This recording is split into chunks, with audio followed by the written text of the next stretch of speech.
This is hours of the darkest South Park episodes ever made.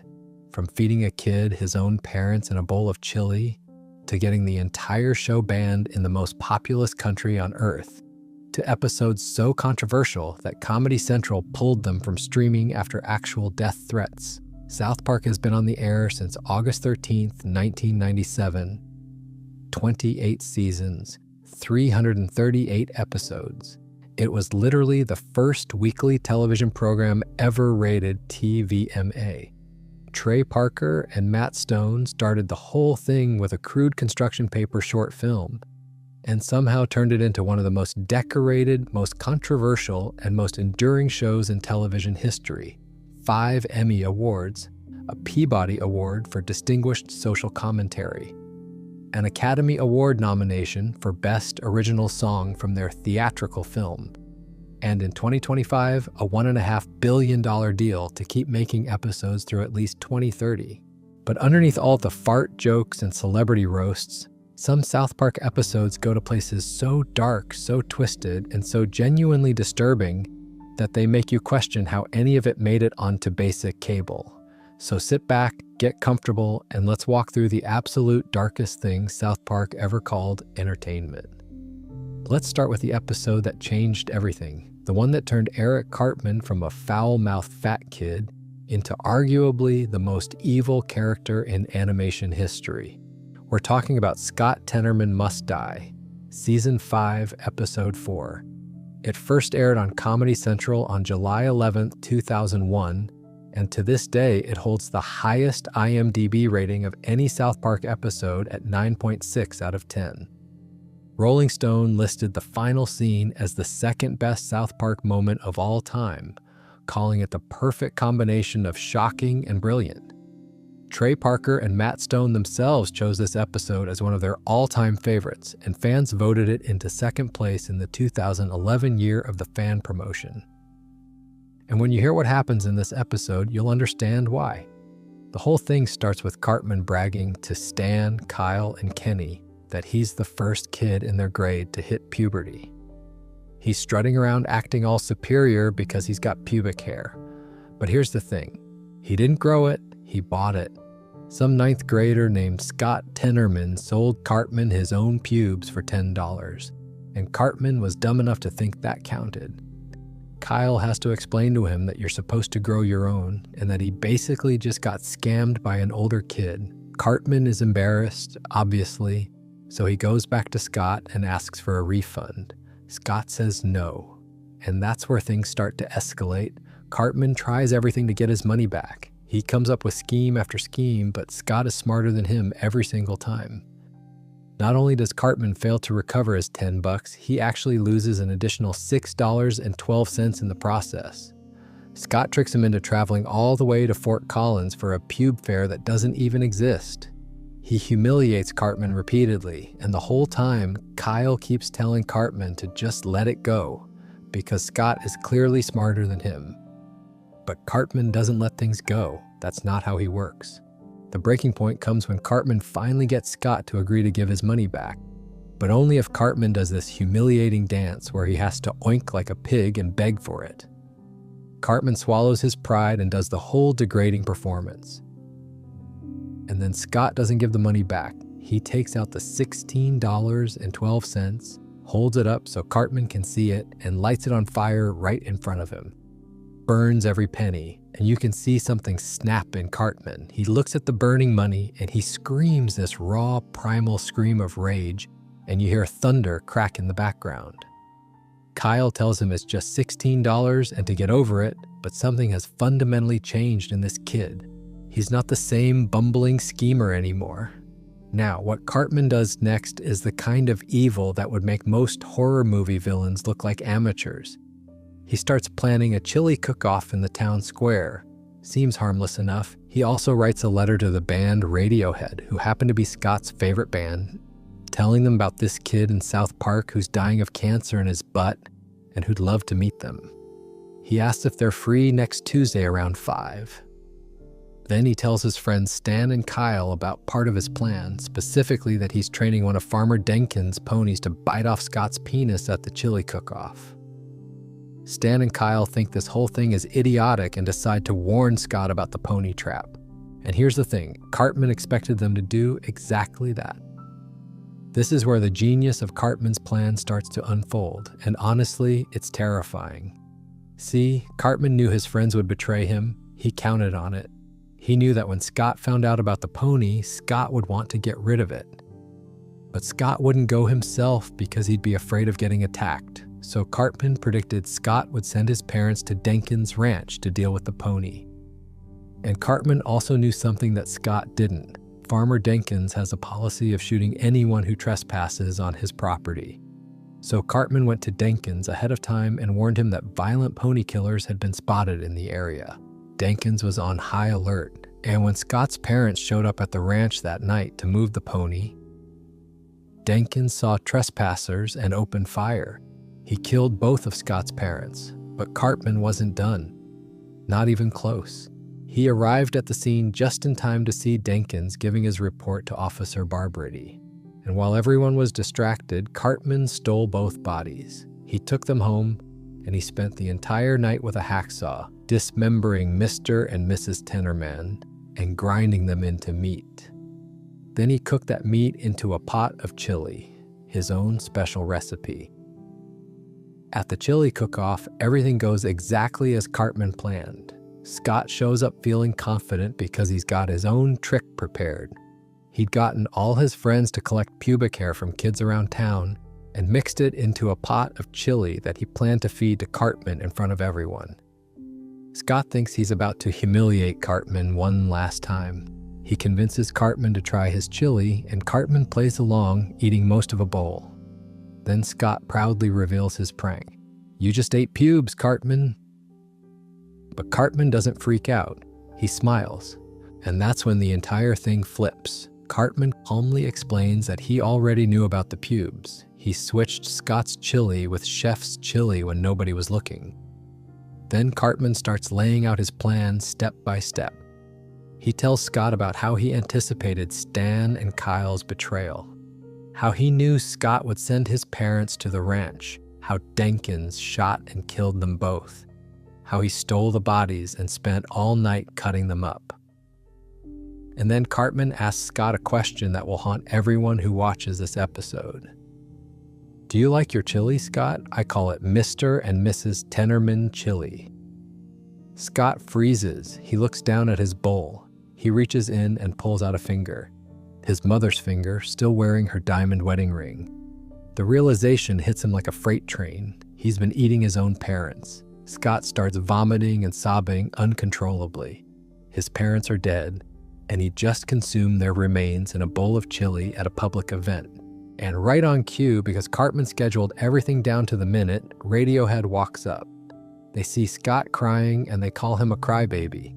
They say he's totally not cool. They leave. Scott's favorite band in the world just showed up to mock him at the lowest moment of his life. And Cartman? He jumps up on the table and starts singing. He's dancing and chanting about how he made Scott eat his parents. Then he walks over to Scott, leans in close, and starts licking the tears off his face. He tells Scott his tears are yummy and sweet. Stan and Kyle are standing in the crowd, absolutely horrified. Kyle turns to Stan and says he thinks it might be best for them to never piss Cartman off again. But here's what makes this episode even darker, and most people don't find this out until much later. In season 14, in the 2-part episode called 200 and 201, Scott Tenerman comes back. He's been in a mental institution after what happened, and he spent his time there researching Cartman's background. Scott reveals that his father, Jack Tenerman, was actually a Denver Bronco who had an affair with Cartman's mother, Leanne, which means Jack Tenerman was Cartman's biological father. Cartman orchestrated the murder of his own dad, and then he cooked his dad into chili and fed him to his half-brother. The kid didn't even know he was killing his own father when he set the whole thing up. And when Cartman finds out this information years later, he doesn't grieve the loss of a father he never knew. He cries because it means he's half ginger since Scott Tenerman has red hair. That's the only part that bothers him. Scott Tenerman Must Die is the episode that Trey Parker himself said changed Cartman forever. In Parker's own words, it took Cartman from kind of a little jerk to probably the most evil kid in the world. And he wasn't exaggerating. Everything dark that Cartman does in future seasons, every sociopathic scheme, every manipulation, every moment of genuine horror, it all traces back to that chili cook-off in the town square. If Scott Tenerman showed what Cartman was capable of doing to an enemy, the next episode showed what South Park was willing to do to one of its most beloved characters, and the story behind it is just as messed up as the episode itself. So here's the backstory. Chef was voiced by Isaac Hayes, the legendary soul musician. He'd been part of South Park since the very first season in 1997, and Chef had become one of the most beloved characters on the show. He was the school cafeteria worker who gave the boys terrible romantic advice, sang inappropriate songs, and was basically the only adult in town who actually cared about the kids. Fans loved him. He was essential to the show's DNA. Then, in late 2005, South Park aired an episode called Trapped in the Closet, Season 9, Episode 12. It was a full frontal assault on Scientology. The episode showed Stan taking a Scientology personality test and being told he's the reincarnation of L. Ron Hubbard. Tom Cruise locks himself in a literal closet and refuses to come out, which was the show's way of mocking the persistent rumors about Cruise's sexuality. And the episode displayed actual Scientology beliefs on screen with a running caption that read, "This is what Scientologists actually believe." It was devastating. It won the show a Peabody Award for distinguished and biting social commentary. But it had consequences. Isaac Hayes was a practicing Scientologist, and after Trapped in the Closet aired, he left the show. He issued a public statement in early 2006 saying he could no longer be associated with a program that disrespected religious beliefs.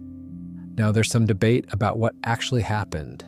Parker and Stone pointed out that Hayes had been perfectly fine with the show mocking Christians, Muslims, Jews, Mormons, and basically every other religion for 8 straight years, and he only got upset when they went after his own.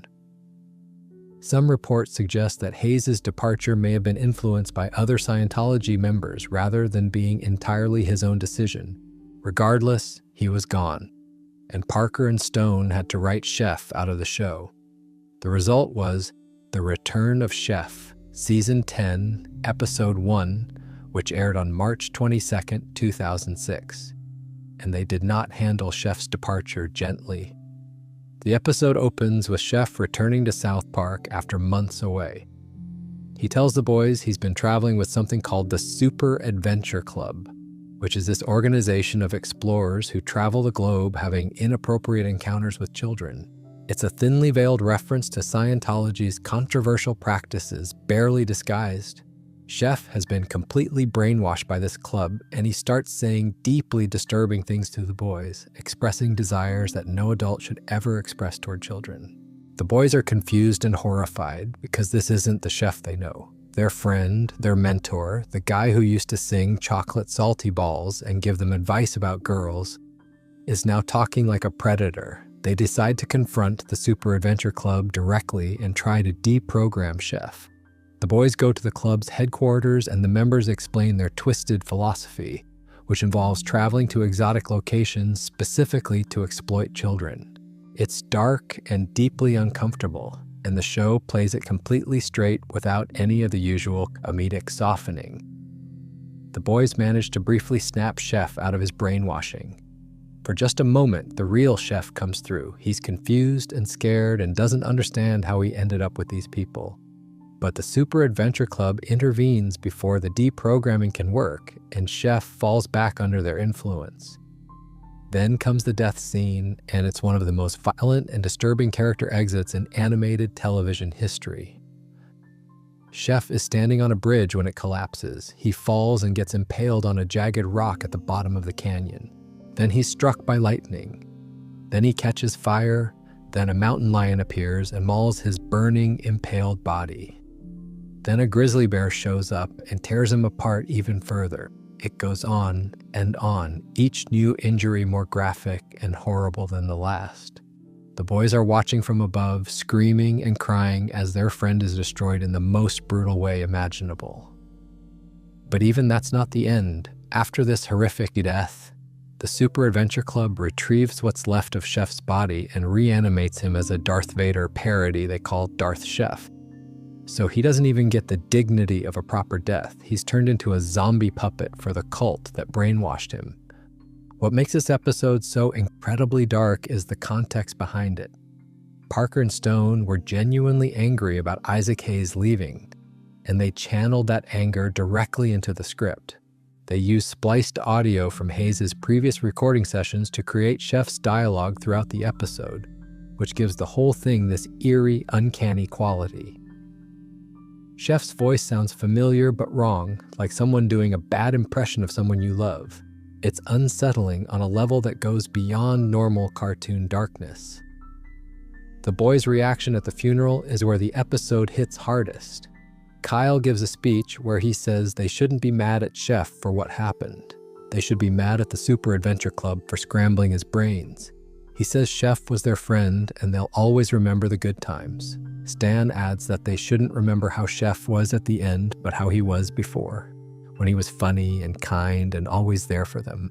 It's a genuinely moving moment, and if you know the real-world context about Isaac Hayes, it cuts even deeper. The episode is essentially a public breakup.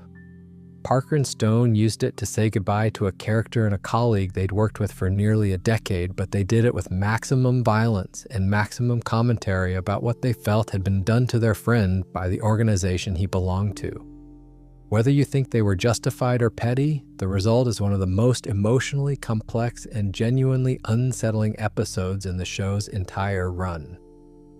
Chef's death was permanent and brutal, and it proved that South Park was willing to destroy even its most iconic characters. But the show had actually been killing off one of its main cast members in every single episode for years as a running joke. Kenny McCormick died nearly every week for the first 5 seasons, and his friends would react with the famous catchphrase, "They killed Kenny." It was a gag, a punchline, something viewers expected and laughed at. But then came the episode where Kenny's death wasn't funny at all. Kenny dies. Season 5, Episode 13. It aired on December 5th, 2001, and it remains one of the most emotionally devastating episodes in the show's history. For the first time, Kenny's death wasn't played for laughs. It was played completely straight, with real grief, real consequences, and real tears.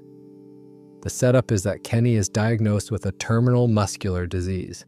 Not hit by something falling, not crushed by a random accident, not killed in some absurd Rube Goldberg chain of events. He's got a real illness, and he's really dying slowly in a hospital bed surrounded by people who don't know how to handle it.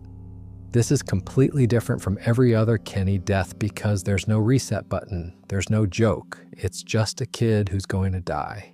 Stan is the one who struggles the most with this. He can't bring himself to visit Kenny in the hospital. Every time someone suggests going to see their friend, Stan makes an excuse. He's scared, he doesn't know what to say to someone who's dying, and he can't face the reality that this time Kenny isn't coming back. It's a surprisingly realistic portrayal of how people, especially young people, deal with death and serious illness. Sometimes you just can't make yourself walk through that hospital door. Kyle, on the other hand, stays by Kenny's side. He sits with him, talks to him, keeps him company during the worst days. Kyle is the friend who shows up, the one who forces himself to be present even when it's painful. The contrast between Stan's avoidance and Kyle's dedication adds a layer of emotional complexity that the show rarely allows itself. And then there's Cartman. Now here's where the episode gets really twisted because Cartman appears to be genuinely devastated. He goes on television and gives this passionate, tearful speech before Congress about the importance of stem cell research. He argues that stem cells could save Kenny's life and the lives of millions of others. He's crying real tears, talking about his friend, begging lawmakers to fund this research. It's the most human and sympathetic Cartman has ever appeared. Even the people who know Cartman is usually a sociopath start to think maybe there's a real heart under all that darkness. And then the truth comes out. Cartman doesn't care about Kenny at all. He wants stem cells because he found out they can be used to grow things from scratch, and his actual plan is to use them to build his own Shakey's Pizza restaurant. The entire emotional performance, the tears before Congress, the apparent friendship and grief, all of it was a manipulation to get what he wanted. Kenny was just a convenient excuse. Cartman used his dying friend's illness as a prop to secure biological material for a pizza franchise. That's the kind of darkness that doesn't come from gore or shock value. It comes from genuine human selfishness dressed up as compassion. Kenny does die. For real. The heart monitor flatlines, the doctors can't save him, and the show commits to it in a way that feels permanent and painful. The other boys are devastated, the town mourns, and Kenny doesn't come back for almost an entire season. He was absent for most of season 6, replaced first by Butters and then by Tweak as the 4th member of the group. At the time, viewers genuinely believed Kenny was gone forever. The show had spent 5 years conditioning them to expect Kenny's death as a joke, and then it weaponized that expectation by making it real. When it finally happened for keeps, it hurt because nobody had been prepared for it to actually matter. Kenny eventually returned at the end of season 6, and his resurrection mechanism was later explained in season 14 through his superhero alter ego Mysterion. But that doesn't take away from the gut punch of watching him die with no gag, no punchline, and no easy resolution. Kenny dies prove that South Park could make you cry just as effectively as it could make you laugh. And the fact that it did it with a character whose death had literally been a weekly joke for 5 years made it hit even harder. Kenny's death proved South Park could make you genuinely grieve. But some episodes went dark not through tragedy at all, but through pure, unfiltered depravity disguised as a Christmas special. Woodland Critter Christmas, Season 8, Episode 14. This is the one that traumatized people during the holiday season, and it hasn't let go since. It's frequently cited as the single darkest Christmas special South Park ever produced. And considering this is a show that once had Santa Claus get kidnapped by Iraqi insurgents, that's really saying something. The episode opens with this classic storybook narration, the kind you'd hear on a Rankin-based holiday special. There's rhyming couplets, a warm narrator voice, a cozy winter atmosphere. Everything about the presentation says wholesome Christmas entertainment. Stan Marsh is walking through the woods on a snowy evening when he stumbles upon a group of adorable talking woodland animals. They've got names like Beavery the Beaver and Porcupiney the Porcupine. They're building a Christmas tree in a clearing, and they're having trouble making a star for the top. They ask Stan for help, and because they're so cute and friendly and it's Christmas, Stan agrees. He makes them a star, they celebrate, and everything feels like a heartwarming holiday story. Then the critters show up at Stan's bedroom window in the middle of the night. They tell him that one of their group, Porcupiney, is pregnant with their savior. It's like a nativity story, but with woodland animals. They need Stan's help building a manger for the baby. Stan doesn't really want to get involved further because he has school the next day, but they're so earnest and cute that he goes along with it. Then they reveal another problem. Every year, one of the critters gets pregnant with their savior, but every year, a mountain lion kills the mother before the baby can be born. They need Stan to kill the mountain lion so their savior can finally arrive. Stan reluctantly goes to find the mountain lion, and after a struggle, manages to kill it. He feels terrible about it, especially when he discovers the lion was a mother with 3 orphan cubs who are now alone in the world. But the critters are thrilled. They celebrate around the dead mountain lion's body. And this is where the episode takes its turn, because the critters start doing things that cute woodland animals in Christmas specials absolutely do not do. They sacrifice one of their own, Rabbity the rabbit, in a ritual offering. They tear out his entrails and devour them while chanting. And then, in the narrator's calm, rhyming storybook voice, the episode describes them engaging in a blood orgy around the remains. The adorable animals that Stan just helped are not worshiping the Nativity. They're Satanists. Their savior isn't the Son of God, it's the Antichrist. And Stan just killed the one creature that had been preventing the birth of literal evil for years. Stan is horrified. He tries to stop the critters, but they turn on him with genuine satanic powers. They conjure fire and summon demonic entities to chase him away. These cute little animals that were doing Christmas crafts 10 minutes ago are now wielding the powers of hell and cackling about the coming of their Dark Lord. Stan learns that the only way to stop the Antichrist is with a mountain lion, but the only mountain lion nearby is dead because he killed it. So he goes back to the orphaned cubs and convinces them to help him. Meanwhile, the critters need a human host for the Antichrist to possess once it's born.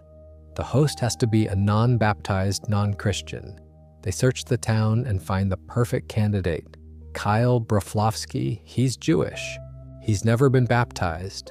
The Woodland critters kidnap Kyle and tie him to a satanic altar in the forest, preparing him to receive the Antichrist. Stan arrives with the mountain lion cubs just as the Antichrist is born, this vicious little creature that looks nothing like the cute animals that spawned it. Kyle is strapped to the altar, about to be possessed by the embodiment of evil. And then Santa Claus shows up. Not the jolly gift-giving Santa. This Santa pulls out a SP-AS-12 combat shotgun and starts blasting. He slaughters every single one of the Woodland critters without hesitation, blood and fur everywhere. Santa stands over the carnage like an action hero, ready to destroy the Antichrist next. But Kyle, now free from the altar, says something unexpected. He wants the Antichrist to possess him. He wants its power so he can use it to make the world better for Jewish people. He lets the demon enter his body and is about to unleash devastating power on the world when the story suddenly cuts away. We're back in Mr. Garrison's 4th grade classroom. Everything that happened in the episode up to this point was just a story Eric Cartman was reading aloud to the class. The whole thing was Cartman's creative writing assignment, and he'd been using it to mock Kyle for being Jewish, putting him in the role of willing vessel for the Antichrist. Kyle is furious and objects, but the other students beg to hear the ending. Kyle reluctantly lets Cartman continue. In the story's conclusion, Kyle realizes the Antichrist is pure evil and wants it out of his body. Santa says they have no choice but to kill Kyle to prevent the apocalypse. But Stan has the mountain lion cubs perform an emergency procedure on Kyle to extract the Antichrist, and Santa smashes the extracted creature with a sledgehammer. Christmas is saved. Stan gets a wish from Santa and uses it to resurrect the mountain lion mother for her cubs. Happy ending. Except Cartman adds one more line. The narrator wraps up by saying they all lived happily ever after except for Kyle, who died of AIDS 2 weeks later. Kyle screams from the classroom and the credits roll. What makes Woodland Critter Christmas so deeply unsettling is the whiplash between the innocent presentation and the horrific content. The storybook narration never breaks character. The rhyming couplets continue through animal sacrifice, blood orgies, and demonic summoning. It's like if someone took a children's bedtime story and replaced every other page with a page from a horror novel, but kept reading it in the same soothing voice. The contrast between form and content creates this deeply uncomfortable cognitive dissonance that sticks with you long after the episode ends. And the fact that the whole thing was Cartman's invention makes it somehow worse. This is what goes on inside that kid's head. When given a creative writing assignment about Christmas, his imagination produced satanic animal cults, human sacrifice, and anti-Semitic power fantasies. The story within the story reveals the darkness of Cartman's psychology in a way that straightforward episodes can't. If Woodland Critter Christmas showed Cartman's dark imagination at work, the next episode showed what happens when South Park takes aim at real celebrity suffering and asks a question nobody was comfortable answering. Britney's New Look, Season 12, Episode 2. This one aired in 2008, right in the middle of Britney Spears' very public mental health crisis. While every other show and media outlet was either mocking Britney or exploiting her breakdown for ratings, South Park did something nobody expected. It actually took her side. The episode starts with Stan and Kyle trying to cash in on the Britney craze just like everyone else. They figure they can snap a photo of Britney Spears and sell it to the tabloids for a quick buck. They manage to get close to her and discover that the constant media harassment has pushed her to her absolute limit. Britney is desperate to escape the cameras, the paparazzi, the constant coverage, and the mockery from every corner of the entertainment world. Then the episode does something genuinely shocking, even by South Park standards. Britney attempts to take her own life with a shotgun. She survives, but the top half of her head is blown off. She's left alive, but horribly disfigured, stumbling around with just the lower jaw and base of her skull remaining. It's grotesque and disturbing, and it should be the moment where everyone stops and realizes that a human being has been pushed to the edge by their collective behavior. But it isn't. The media doesn't stop. The paparazzi keep photographing her. Television producers keep putting her on camera. She tries to record new music in this condition, and the studio executives listen to the garbled sounds coming from what's left of her mouth and call it brilliant. She attempts to perform on stage, shambling around half headless, and the audience watches with the same hungry fascination they always had. Nobody cares that she's suffering. Nobody cares that she tried to end her own life.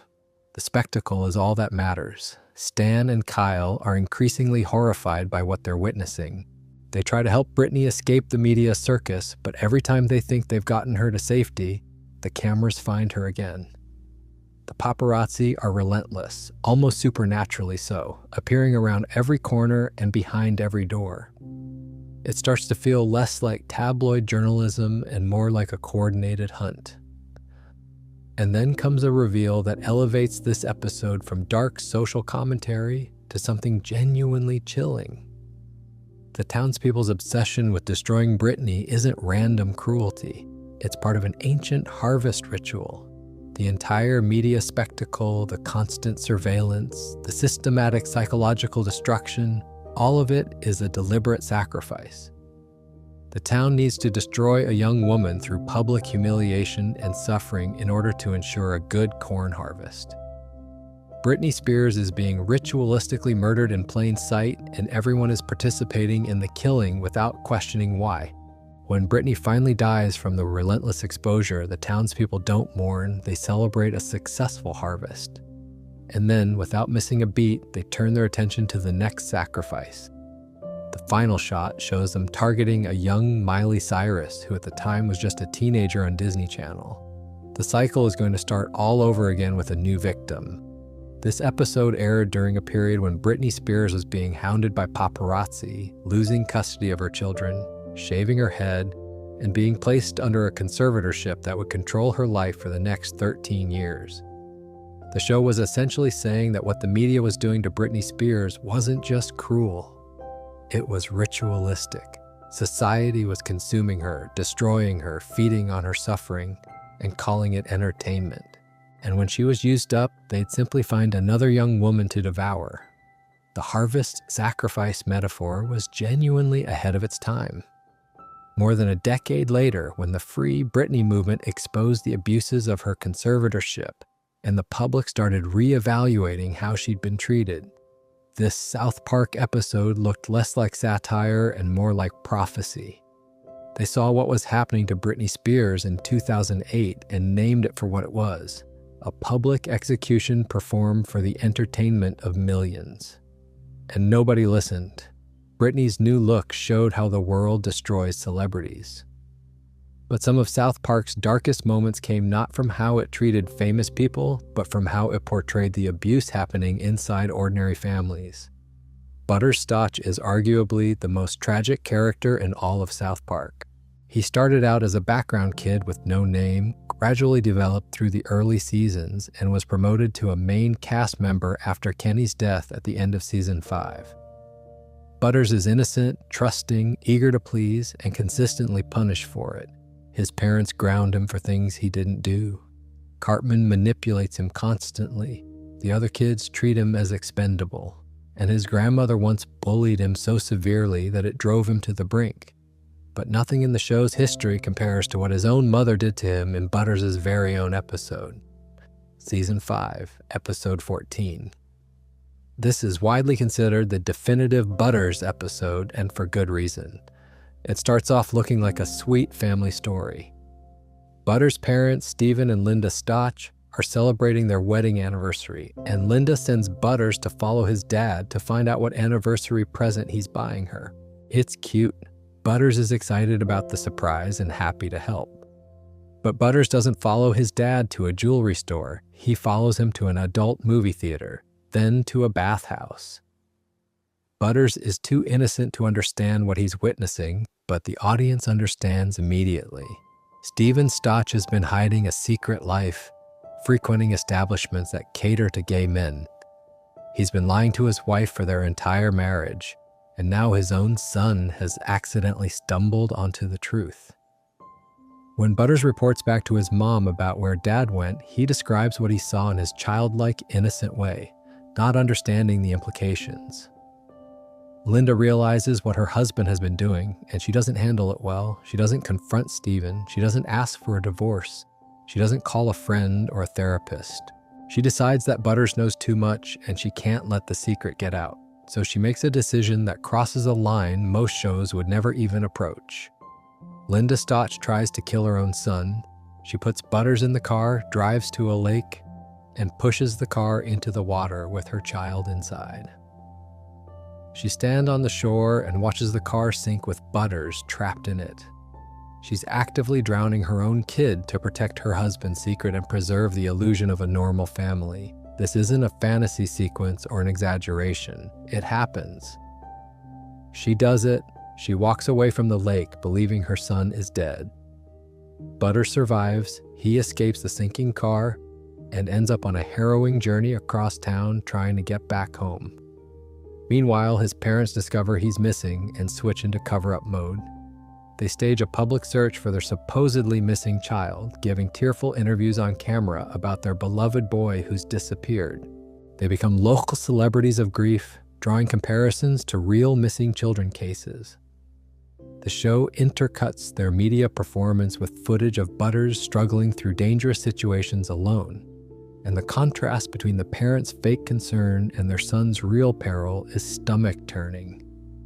The episode directly parallels Stephen and Linda with real public figures who were accused of harming their own family members and then playing the victim for cameras. Gary Condit, O.J. Simpson, and the Ramseys are all referenced by name, and their smiling faces are shown on screen while Butters' parents perform the same routine.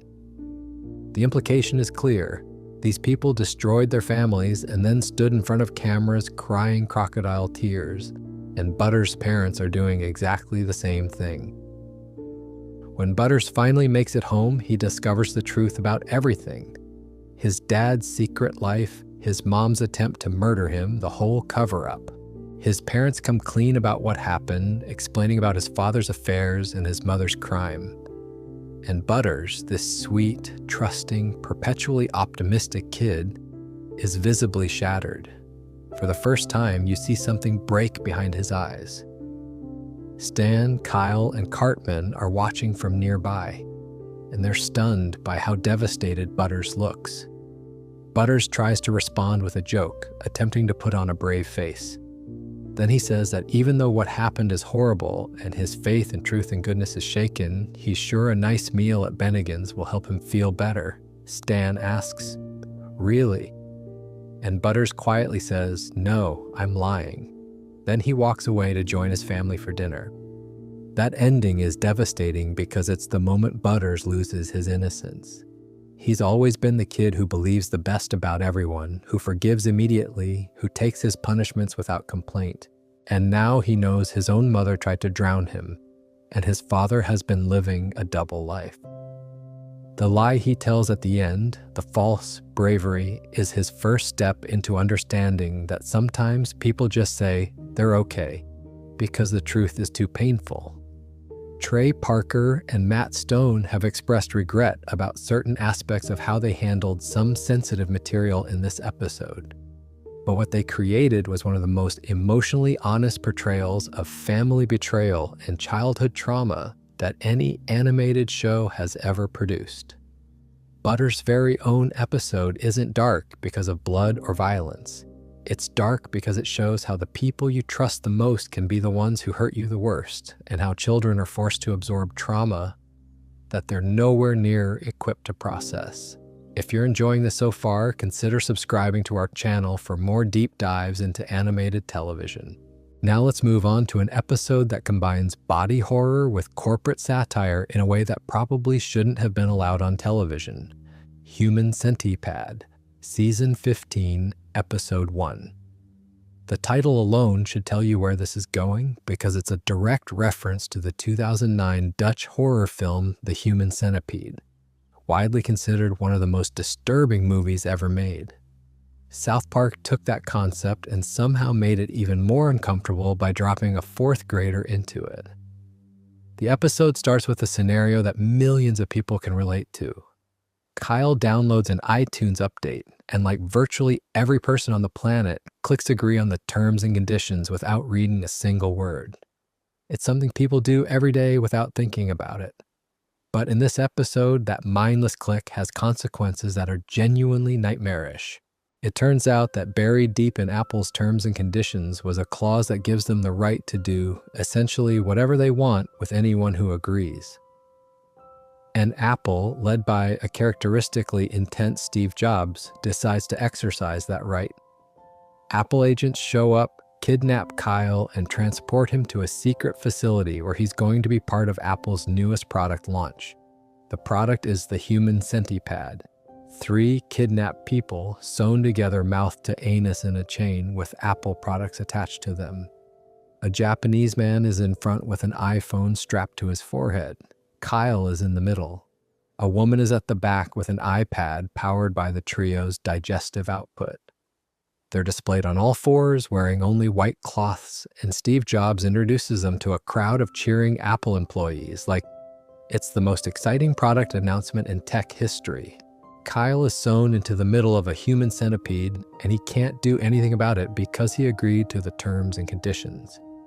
He signed away his rights with a single click, and now he's literally part of a consumer product. Jobs tries to teach the creation to walk and read, but becomes increasingly frustrated when Kyle keeps signing new agreements without reading them, even while physically trapped in a human centipede. The joke is that people will agree to anything without question, even after experiencing the worst possible consequences of doing exactly that. Jobs goes to extreme psychological lengths to break Kyle. At one point, he stages an elaborate fake rescue. Kyle believes he's been saved, that he's being taken to a hospital to be separated from the other 2 people. Paramedics are there, doctors are waiting, it looks completely real. And then the walls fall away, and Kyle discovers the entire rescue was a simulation staged inside an Apple store. He's still sewn to 2 other people, he's still a product, and there's no escape. It's one of the crueler twists in South Park history because it gives Kyle hope and then rips it away in the most humiliating way possible. Meanwhile, Cartman is having his own storyline that might actually be worse in a completely different way. He appears on the Dr. Phil show and publicly accuses his mother of abusing him. His evidence is that she won't buy him an iPad. He literally goes on national television in front of millions of viewers and claims his mother is terrible for not giving him an expensive electronic device. The audience takes Cartman's side. They boo his mother. They shower him with sympathy. Dr. Phil validates his feelings. It's a brutal commentary on entitlement culture and how easily public opinion can be manipulated by someone who knows how to play the victim. The resolution comes when Kyle's father, Gerald, manages to void Kyle's agreement with Apple by creating a family account. Kyle is separated from the human centipede and freed. But Cartman, who is about to receive the human centipad as a consolation gift on the Dr. Phil show, has his prize taken away. He screams at God to stop messing with him, and in response, a bolt of lightning strikes him and sends him to the hospital. The last shot is Cartman lying in a hospital bed, covered in burns and casts, crying. His mother sits next to him reading a magazine, completely indifferent to his suffering, probably because he just humiliated her on national television. Human Centipad works on two levels. On the surface, it's body horror played for dark comedy. The idea of being physically sewn into a product because you didn't read the fine print. But underneath that, it's about how corporations treat consumers as products rather than people, and how consumers willingly surrender their rights and autonomy because clicking agree is easier than reading 50 pages of legal text.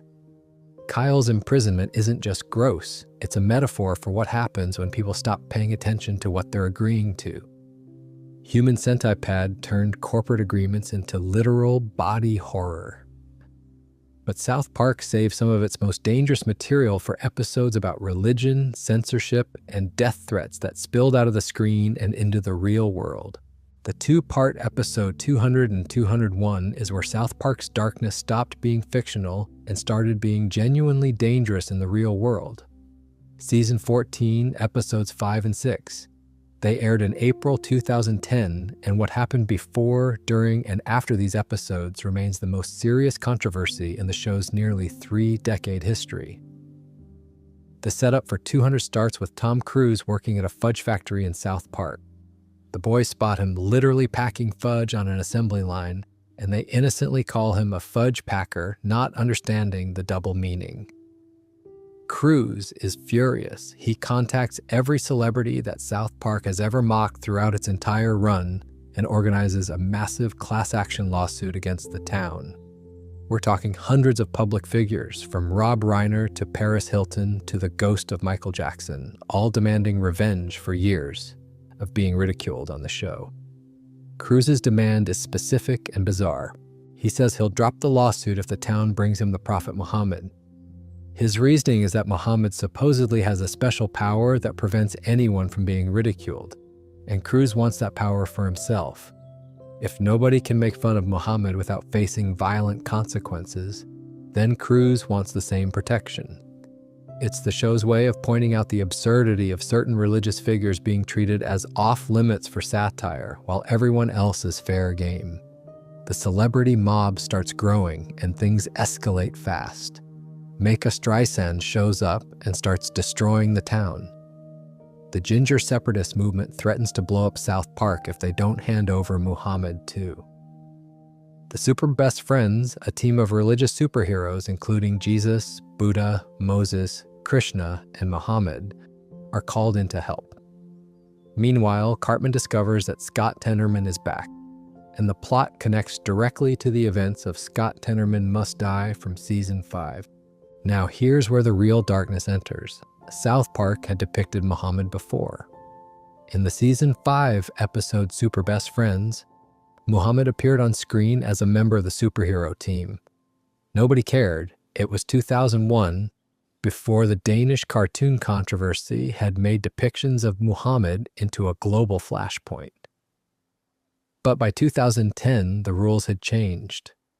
The Jyllands-Posten cartoon crisis of 2005 had shown the world that depicting Muhammad could result in death threats, embassy burnings, and actual violence.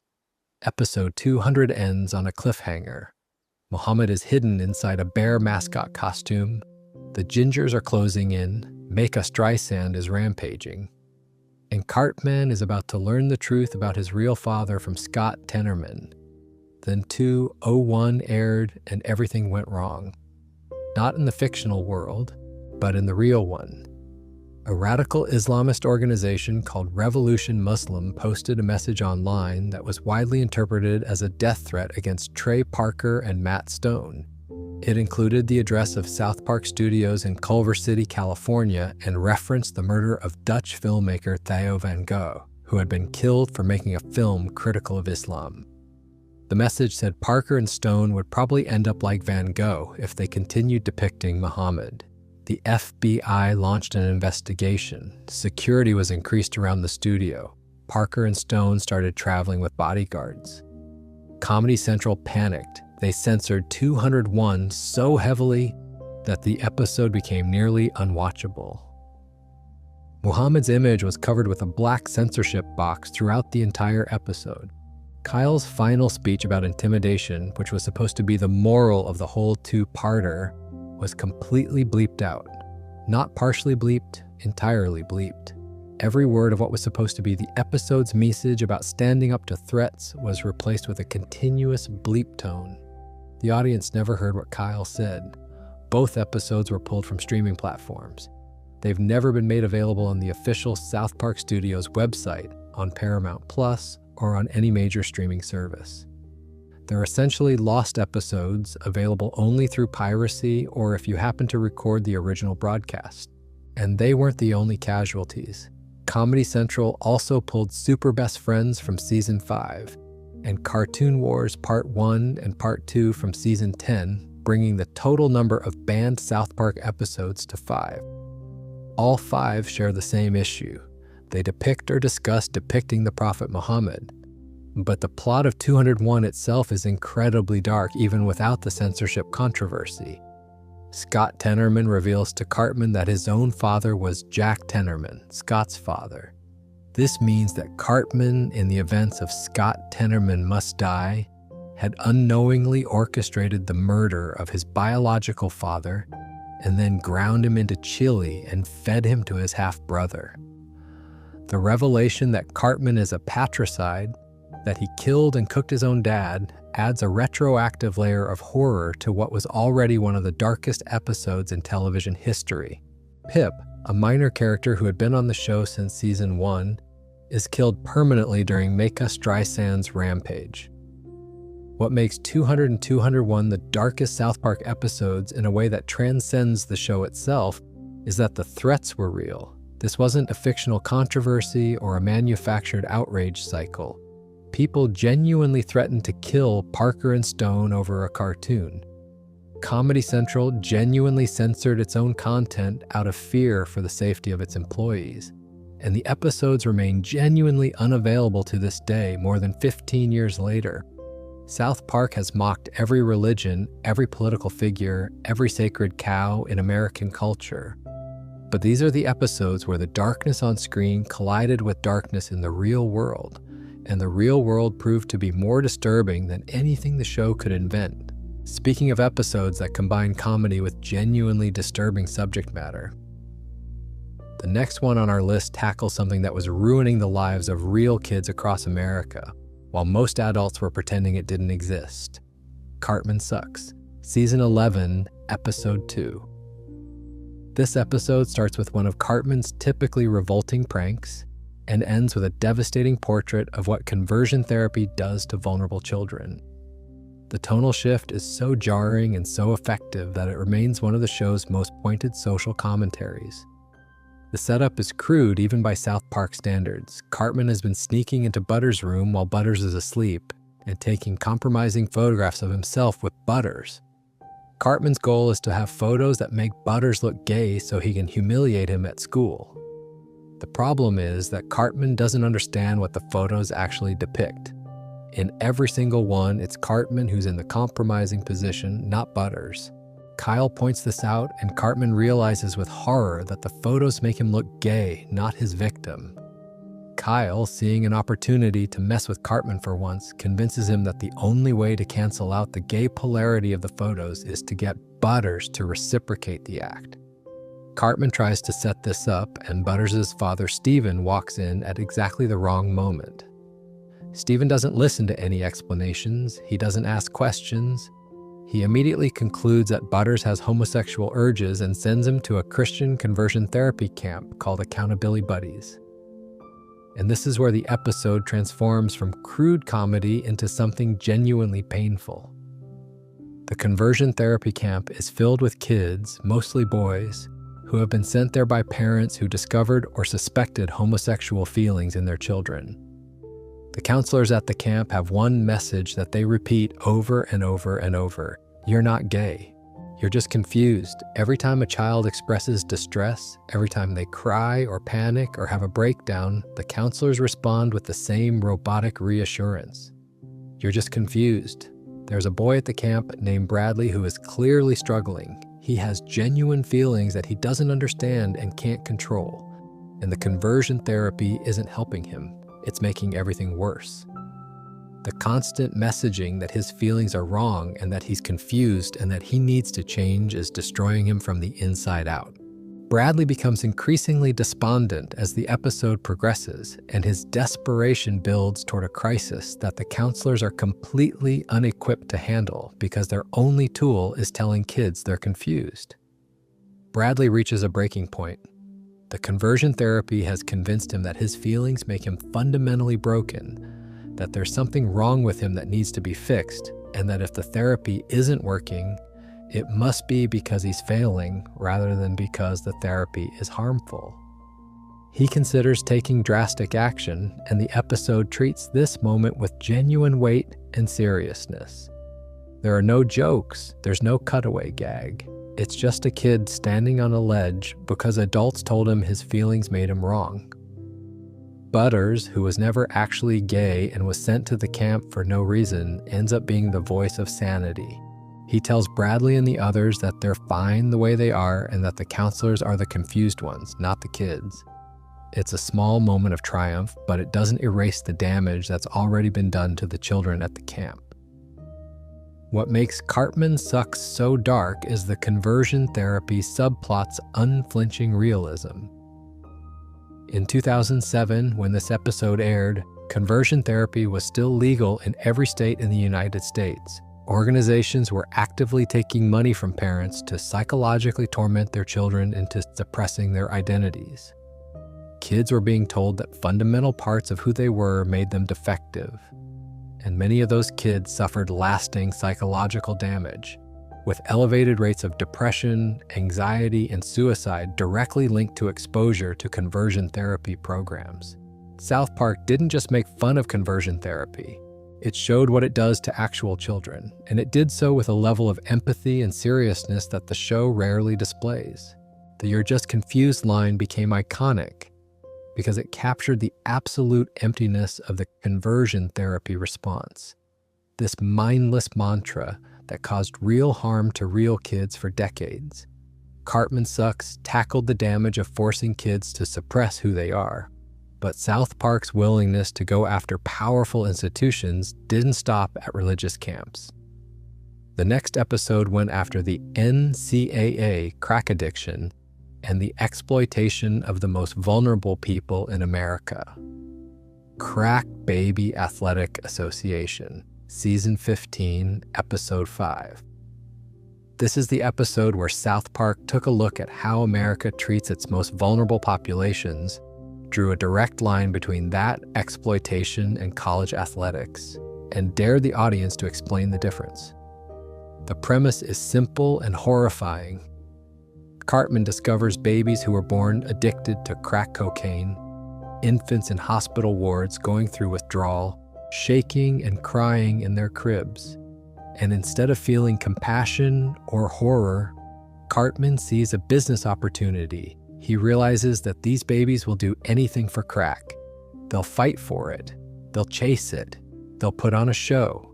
So he creates the Crack Baby Athletic Association, a league where addicted infants compete against each other in a miniature arena, scrambling after a ball filled with crack while spectators watch, and Cartman collects the revenue. Kyle is disgusted at first. He objects to everything about this, calling it exploitation of the most helpless people imaginable.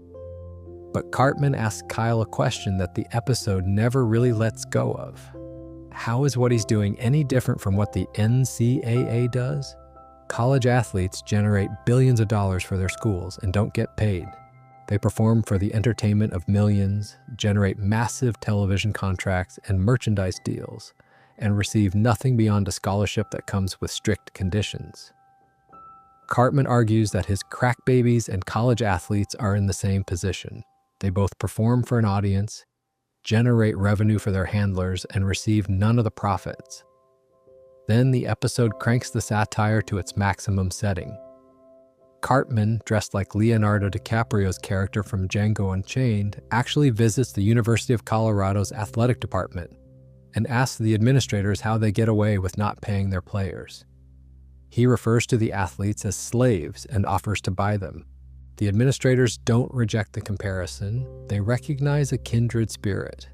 The parallel between a crack baby fighting ring and the NCAA isn't subtle, and it isn't meant to be.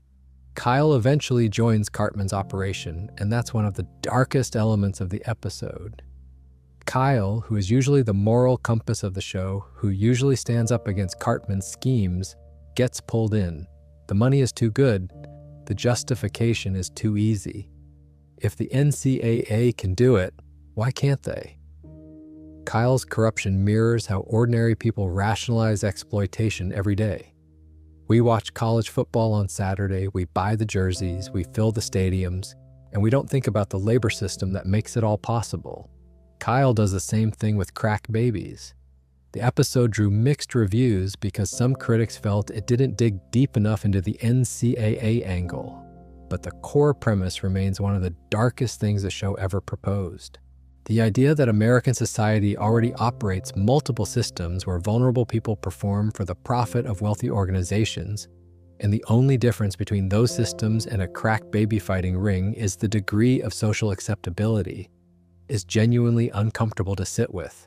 The episode ends almost bizarrely with the boys discovering that the rock guitarist Slash isn't a real person, which is the kind of random swerve that South Park loves to throw in when the main plot gets too heavy. But the damage of the central metaphor has already been done. You've spent 22 minutes watching a cartoon child organize fights between addicted infants, and the show has made a convincing argument that it's functionally identical to systems you support every weekend during football season. Crack Baby Athletic Association showed Cartman monetizing human suffering. But the next episode on our list tackled a different kind of darkness, the kind that comes not from individual cruelty, but from an entire society deciding that the deaths of children just aren't that big of a deal anymore. Dead Kids, Season 22, Episode 1. This aired in September 2018, during a period when school shootings in America had become so frequent that each new one seemed to generate less and less public outrage. Parkland had happened 7 months earlier, Santa Fe happened 3 months before the episode aired, and the national conversation had devolved into the same recycled arguments about guns, mental health, and thoughts and prayers that followed every shooting without ever producing meaningful change. South Park responded to this by imagining a world where school shootings have become so normalized that nobody even notices them anymore. At South Park Elementary, shootings happen constantly. Kids are getting shot in the hallways between classes. There's gunfire during math lessons. Students are picking up their books and stepping over bodies on their way to the cafeteria. And everyone just carries on like it's a minor inconvenience, like a fire drill or a broken water fountain. Sharon Marsh is the only person who reacts the way a normal human being should react. When Stan comes home and casually mentions that several of his classmates were shot today, Sharon is horrified. She starts crying. She's panicking. She wants to know why nobody is doing anything about this. She wants to know why her son is acting like it's normal.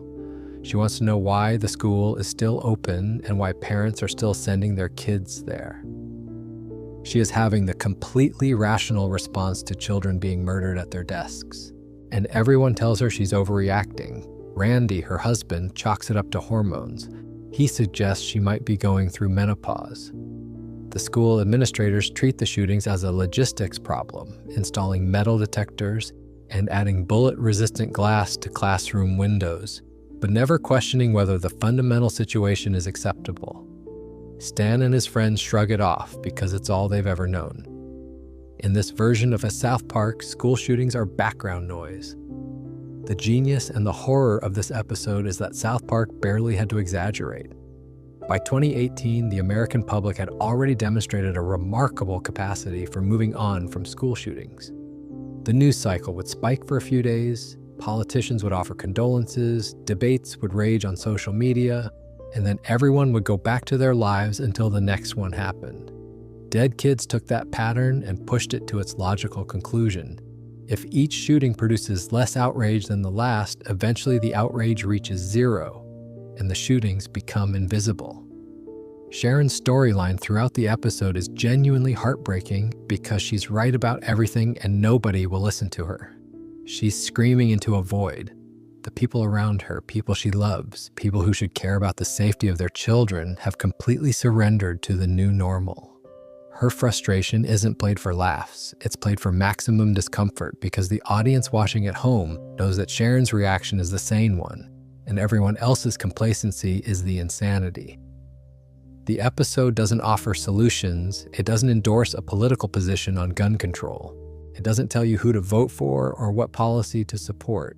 What it does is hold up a mirror and show the audience what they look like from the outside.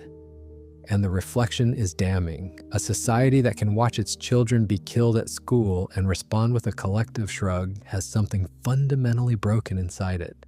And no amount of thoughts and prayers is going to fix it.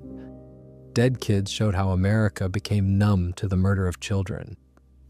But some South Park episodes got dark not through social commentary, but by going after specific institutions in ways that caused real-world consequences.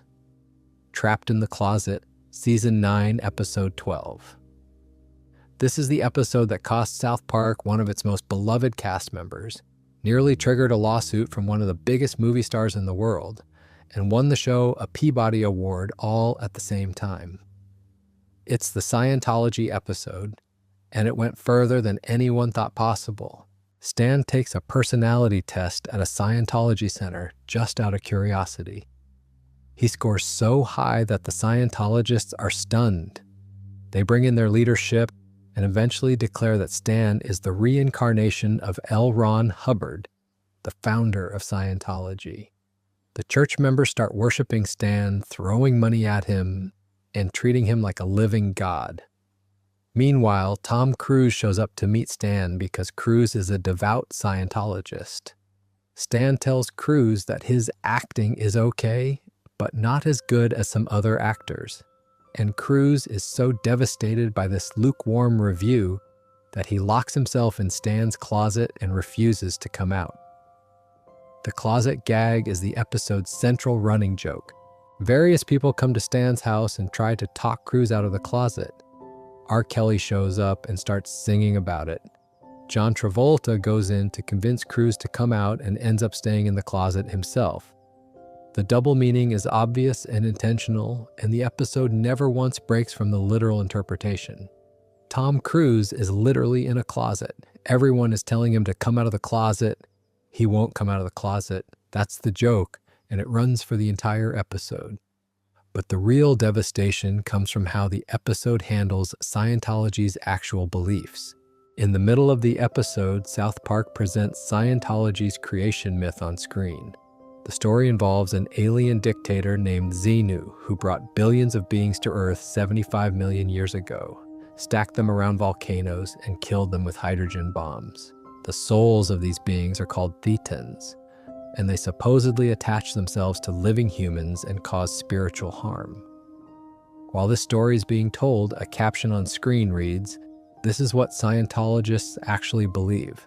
The caption stays up for the entire sequence. It's not a joke or an exaggeration.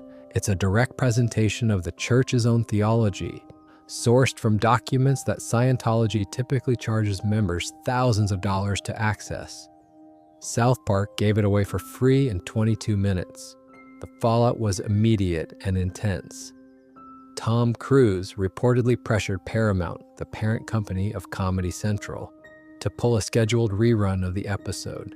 Isaac Hayes, who voiced Chef and was a Scientologist, left the show shortly after. His departure led directly to the return of Chef, which we already covered. The Scientology organization issued statements condemning the episode, and there were widespread reports of legal threats. What makes the episode so dark from a broader perspective is how effectively it demonstrated the power of satire against an organization that had spent decades suppressing criticism through lawsuits and intimidation. Scientology had successfully silenced journalists, bankrupted critics, and harassed former members into silence. And then a cartoon show with construction paper animation told the whole world what they believed, put it right there on the screen with a caption confirming it was real. And there was nothing Scientology could do about it. The credits of the episode listed every single person involved as John Smith or Jane Smith, daring the church to try to identify and target the creators. The episode was cited as part of the show's Peabody Award win in 2005 and 2006, with the Peabody Committee praising South Park for its distinguished and biting social commentary. It's one of the rare cases where a comedy show was recognized not just for being funny, but for committing an act of genuine courage against a powerful organization that had a documented history of retaliating against its critics. Trapped in the Closet cost South Park a cast member and drew fire from both Scientology and major Hollywood players. But the show's willingness to take on powerful entities reached its ultimate peak when they went after not just an organization, but an entire country. And unlike every other controversy in the show's history, this one resulted in consequences that are still in effect today.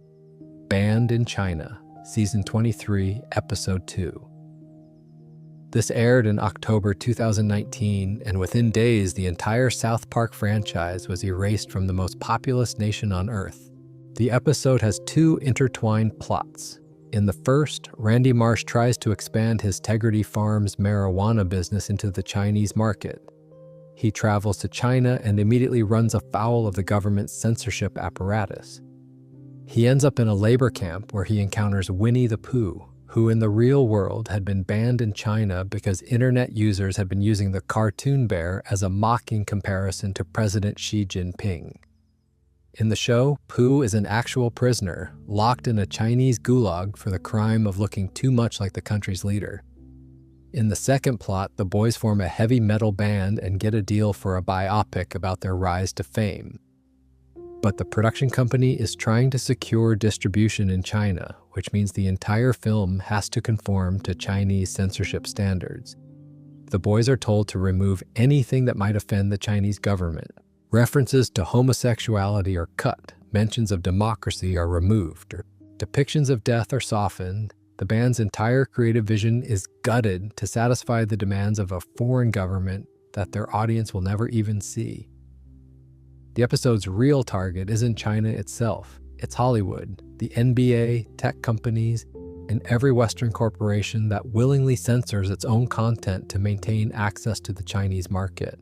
The show calls out how companies that publicly champion free speech and creative freedom in America will immediately abandon those principles the moment Chinese revenue is on the line. Blizzard Entertainment had recently punished a Hearthstone player for expressing support for Hong Kong protesters. The NBA had struggled to respond when a team executive tweeted support for Hong Kong. American companies were choosing Chinese government approval over their own stated values, and South Park called them out on it directly. The Chinese government's response was swift, comprehensive, and unprecedented. Within days of the episode airing, the entire South Park franchise was scrubbed from the Chinese internet. Every episode, every clip, every discussion thread, every search result. The show was removed from Baidu, China's largest search engine. It was purged from Bilibili, China's equivalent of YouTube. It vanished from Sina Weibo, the Chinese Twitter. It was deleted from WeChat, Douban, Zhihu, and every other major Chinese platform. South Park went from existing in the world's largest market to being completely invisible overnight. Trey Parker and Matt Stone responded with what might be the greatest fake apology in entertainment history. They posted a statement that read, like the NBA, "We welcome the Chinese censors into our homes and into our hearts. We too love money more than freedom and democracy. She doesn't look just like Winnie the Pooh at all. Long live the great Communist Party of China. May this autumn's sorghum harvest be bountiful. We good now, China." The statement was obviously sarcastic. It mocked every corporation that had issued real apologies to China in the preceding months. And it confirmed what the episode itself had argued, that Western companies and entertainers were willing to say anything, censor anything, and abandon any principle to keep Chinese money flowing. Parker and Stone chose to do the opposite. They antagonized the Chinese government deliberately, knowing it would cost them an enormous potential audience, because they believed the principle was more important than the profit. Banned in China remains the only South Park episode that triggered a blanket ban on the entire franchise in a major country. The ban is still in effect. As of 2025, South Park does not exist on any legal Chinese platform, and Parker and Stone have shown no interest in apologizing or moderating their position. If anything, the ban enhanced their credibility. They proved they were willing to lose real money to say what they believed, which is more than most of the corporations they were mocking could claim. If you're still with us, don't forget to subscribe to the channel. We've got more coming. Now let's talk about an episode that went after something even closer to home than corporate greed or government censorship. An episode about what adults do to children in the name of love and organization. Cartman joins NAMBLA, Season 4, Episode 5. There are South Park episodes that push boundaries, and then there are episodes that sprint past those boundaries, set them on fire, and keep running. This is one of those episodes, and the fact that it aired in the year 2000 when the show was only 3 seasons old tells you everything about how fearless Parker and Stone were from the beginning. The setup starts with Cartman deciding he's too mature for his friends. Stan, Kyle, and Kenny are too childish for him. He wants adult friends, people who understand him on an intellectual level, so he starts posting on the internet, looking for adults who want to hang out with kids, and of course, every adult who responds is a predator. Cartman is too narcissistic and self-absorbed to notice the warning signs. He thinks these men genuinely want to be his friend because he's so brilliant and sophisticated. He doesn't understand what they actually want. Eventually, Cartman connects with an organization called NAMBLA, the North American Man-Boy Love Association. This is a real organization, by the way, or at least it was. The show uses the actual name, and the members in the episode are portrayed exactly as you'd expect. They're predators who use progressive language about tolerance and understanding to disguise their intentions. They hold meetings in hotel conference rooms and talk about their rights while planning how to get access to children. Cartman brings all his friends to a NAMBLA meeting at a hotel, not understanding what's about to happen. When the boys arrive and the NAMBLA members reveal their true intentions, a chaotic chase sequence erupts through the hotel hallways. It's staged like a Benny Hill sketch, with people running in and out of doors, narrowly missing each other. Slapstick comedy layered over genuinely horrifying subject matter. The boys are running for their safety while the NAMBLA members chase them through corridors. Butters nearly becomes a victim. Cartman talks him into being a sacrificial lamb, convincing Butters to stay behind so the other boys can escape. Butters reluctantly agrees because that's who Butters is, the kid who goes along with everything even when it puts him in danger. Fortunately, Butters walks into an empty room and escapes unharmed, but Kenny's father Stuart isn't so lucky. He stumbles into the wrong room looking for Kenny and is attacked by the NAMBLA members, who mistake him for one of the boys. Stuart ends up in the hospital with severe injuries. The episode ends with the NAMBLA leader giving an impassioned speech about how his organization deserves the same tolerance and acceptance as any other marginalized group. He frames their behavior as a matter of civil rights, using the same language that legitimate social movements use to advocate for equality. And Stan and Kyle shut him down completely. They tell him that they believe in tolerance and equality, but that child predators are criminals who hurt young people, and no amount of rights-based language changes what they are. The show draws a clear, unambiguous line. Tolerance has limits, and those limits exist to protect children. What makes this episode particularly dark is how it uses Cartman's naivety as a delivery mechanism for showing how predators operate. Cartman thinks he's special. He thinks adults want to spend time with him because he's smart and interesting. That's exactly how grooming works. Predators target children who crave attention and validation, who feel underappreciated by their peers, who want to feel special. Cartman's narcissism makes him the perfect target, and the show uses that to demonstrate how easily children can be manipulated by adults with bad intentions. The episode also doesn't shy away from showing that the system fails to protect kids. Kenny's father is the one who gets hurt, not the predators. The police show up too late. The boys have to protect themselves. The adults in their lives are either absent or incompetent. It's a pattern that repeats throughout South Park, this idea that children are essentially on their own in a world full of dangers that adults either create or fail to prevent. Cartman joins. NAMBLA drew a clear line between tolerance and the exploitation of children. But another episode drew an even clearer line about something else entirely, the absurd hypocrisy of censorship itself. It Hits the Fan, Season 5, Episode 1, June 20th, 2001. This is the episode where South Park said the word on national television 162 times in 22 minutes. And it did so with purpose. The setup is that a network television drama is about to air the first uncensored use of a certain four-letter word on broadcast TV. The town of South Park goes absolutely crazy with excitement. Everyone starts saying the word constantly, casually, in every possible context. Kids are saying it, adults are saying it, news anchors are saying it. It becomes so overused that it loses all meaning. The word just becomes another piece of vocabulary, stripped of any shock value or emotional weight. But here's the twist. The overuse of the word literally unleashes a plague.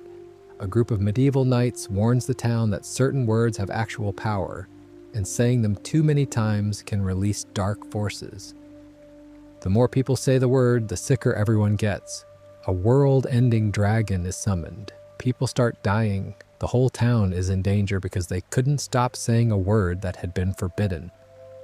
The real brilliance of this episode is the meta-commentary. South Park was itself a show that had been criticized for years for its language and content. Every season, critics would warn that the show was going too far, that it was corrupting children, that its profanity was degrading society. And South Park's response was to take the single most controversial word in broadcast television and repeat it 162 times in a single episode, just to prove that a word by itself has no power. It only has the power that people give it. The hysteria around bad words was, the episode argued, far more damaging than the words themselves. The word appears on screen in written form 38 additional times, bringing the total to an even 200 across the episode. South Park had a counter running during the original broadcast, tracking each use. And the aftermath was interesting. Some networks actually relaxed their censorship standards in the years following the episode, recognizing that South Park had effectively desensitized the public to a word that had previously been treated as the ultimate broadcast taboo. It Hits the Fan is a fitting episode to include in a collection of South Park's darkest moments because it demonstrates the show's fundamental philosophy. The truly dark things in life aren't words or images or cartoon characters saying forbidden things. The truly dark things are the systems that decide what's forbidden and who gets punished for crossing those lines. South Park has spent nearly 3 decades testing every boundary, offending every group, and pushing every limit, and the show's central argument has always been the same. The people trying to stop you from hearing something are usually more dangerous than anything they're trying to silence. Now that we've covered how South Park broke the rules of language on television, let's go back to the show's darker storytelling instincts with an episode that turned the entire concept of addiction into one of the most disturbing character studies in animated television history. Towelie's Intervention. That's what the fandom calls it, but the official title is Crippled Summer, Season 14, Episode 7. The episode is structured as a parody of the A&E reality show Intervention, and it reveals that Towelie, the talking towel character who had always been played as a stoner joke, has descended into genuine life-destroying drug addiction. The episode opens with a parody disclaimer mimicking Intervention's real opening, warning that the content may be disturbing. And then it delivers on that warning. Towelie's addiction to marijuana, crack, and crystal meth has spiraled to the point where he's lost everything. His girlfriend has left him. He's been separated from his newborn son, Washcloth. He's prostituting himself for drug money. He's stealing from the people who try to help him. The show takes a character that was created as a one-note gag and reveals the actual consequences of the behavior that character was based on. Meanwhile, the episode intercuts Towelie's collapse with a subplot at Lake Titicaca, a summer camp for disabled children where Jimmy and Timmy are competing. Nathan, a camper, keeps trying to sabotage Jimmy through increasingly dangerous schemes. This subplot provides the episode's comedy, while Towley's storyline provides the darkness. Towley's intervention scene is where the episode hits hardest. His friends and family confront him about his behavior, reading letters about how his addiction has affected their lives. Towley breaks down, he cries, he admits he can't stop. He talks about how the drug started as fun and recreation and slowly consumed everything about his life until there was nothing left. And even during the intervention, he's high. He can't stop using even while people are begging him to stop. The episode doesn't offer a clean resolution. Towley agrees to go to rehab, but the show makes it clear that his road to recovery will be long and uncertain. There's no triumphant moment of sobriety. There's no heartwarming scene of him reuniting with his son. There's just a Towel who's been destroyed by drugs agreeing to try to get better, knowing that the odds are against him. What makes Crippled Summer so unexpectedly dark is the sincerity of its treatment. South Park could have played Towley's addiction for laughs the way they had in every previous appearance. Instead, they modeled an entire episode on a real intervention show and treated the addiction with genuine emotional weight. The message wasn't that drugs are funny. The message was that the same character who used to make the audience laugh with his constant getting high was actually a portrait of someone whose life was falling apart, and the audience had been laughing at a tragedy the whole time. After showing how addiction destroys lives through Towley's intervention, let's move to an episode where the darkness comes from something that's supposed to be beautiful. An episode about friendship, competition, and what happens when adults force children into situations they're not equipped to handle. Stanley's Cup, Season 10, Episode 14. This episode takes the standard underdog sports movie formula, the one where a ragtag team of kids comes together, learns to believe in themselves, and wins the big game in an inspiring climax, and it destroys it completely. Stan is assigned to coach a pee-wee hockey team as part of a community service obligation. The kids on his team are terrible. They're small, uncoordinated, and clearly not ready for competitive sports. But there's a subplot that adds genuine emotional stakes. One of the children on the team, a boy named Nelson, is dying of cancer. Nelson's family believes that if the team can win the championship, it'll give their son something to fight for.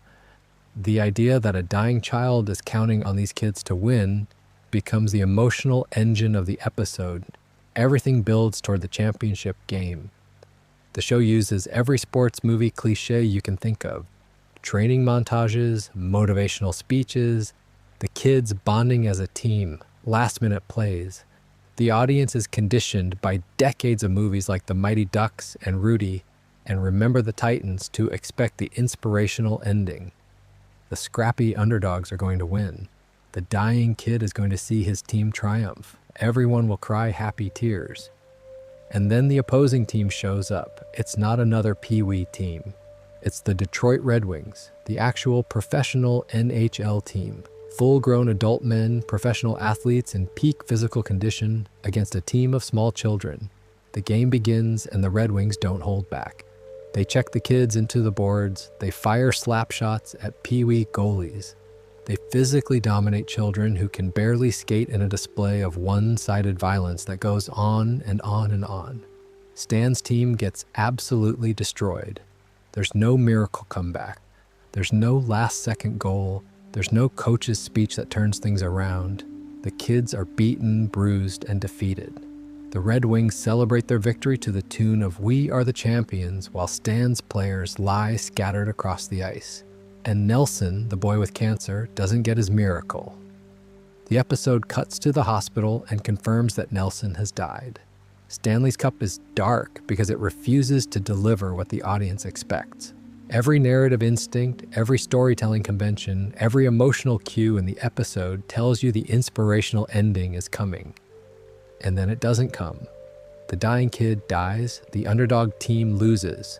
The adults in charge of the situation, the ones who set up a game between children and professional athletes, don't face any consequences.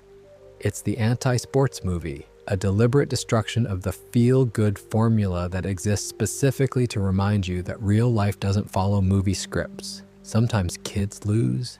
Sometimes sick children don't get better. Sometimes there's no triumph, just defeat and grief and the slow realization that believing in something doesn't make it happen. The Red Wing sequence is genuinely uncomfortable to watch. Professional athletes body-checking 8-year-olds isn't funny in the traditional sense. It's disturbing. And that's the point. The show is asking why we find underdog sports stories so compelling in the first place. Is it because we genuinely care about the characters, or is it because we enjoy the emotional manipulation of watching someone struggle and then succeed? Stanley's Cup strips away the success part and leaves only the struggle. And it forces you to confront how hollow the formula feels when the ending doesn't deliver the dopamine hit you've been trained to expect. If Stanley's Cup destroyed the sports movie formula, the next episode destroyed something even more fundamental. The idea that the protagonist of a story always has a purpose and that things happen for a reason. You're Getting Old. Season 15, Episode 7. This is the episode where Stan turns 10 years old and suddenly everything he used to enjoy starts looking and sounding like excrement. Music that used to be cool just sounds like noise. Movies that used to be exciting seem stupid. His friends who used to be fun now feel annoying. The world hasn't changed. Stan has, and he can't go back to seeing things the way he used to. This episode hit different from normal South Park because it didn't feel like a gag. Stan's growing cynicism mirrors what a lot of real people experience as they get older. The things that gave you joy in your 20s start feeling hollow in your 30s. The music your generation loved becomes the oldies station. The movies that shaped your childhood get replaced by reboots you don't connect with. And at some point, you look around at the world and wonder if everything has gotten worse, or if you've just become someone who can't enjoy things anymore. Stan's friends don't understand what's happening to him. They think he's just being negative. Kyle tells him to lighten up. Cartman mocks him. Kenny doesn't engage. The adults in his life don't know how to help either. Randy and Sharon are too wrapped up in their own problems. The school counselor, Mr. Mackey, offers empty platitudes. Nobody can fix what's wrong with Stan because what's wrong with Stan is that he's growing up, and there's no cure for that. The episode ends with Randy and Sharon announcing that they're getting divorced. Stan sits in his room listening to Fleetwood Mac's Landslide while his parents tell him their marriage is over. Sharon explains that she's been unhappy for a long time and can't pretend anymore. Randy doesn't fight it. The family falls apart. Stan doesn't react with anger or sadness. He just sits there, numb, experiencing the world as a series of increasingly meaningless events that he can't connect to emotionally. What made this episode genuinely scary for fans is that it felt like Parker and Stone were talking about themselves. They had been making South Park for 15 years at that point. The things they'd found funny in 1997 might not have been funny anymore. The show that had once felt fresh and revolutionary was now part of the establishment it had always mocked. There were genuine concerns that You're Getting Old was Parker and Stone's way of saying goodbye, that the cynicism Stan was experiencing was a reflection of the creator's own exhaustion with their creation. The episode is formally brilliant. It has none of the show's usual zaniness. There are no cutaway gags, no celebrity parodies, no gross-out humor. It's just a 10-year-old boy losing his ability to find joy in the world, and his family disintegrating around him while he watches helplessly. It's one of the saddest, most introspective pieces of television South Park has ever produced.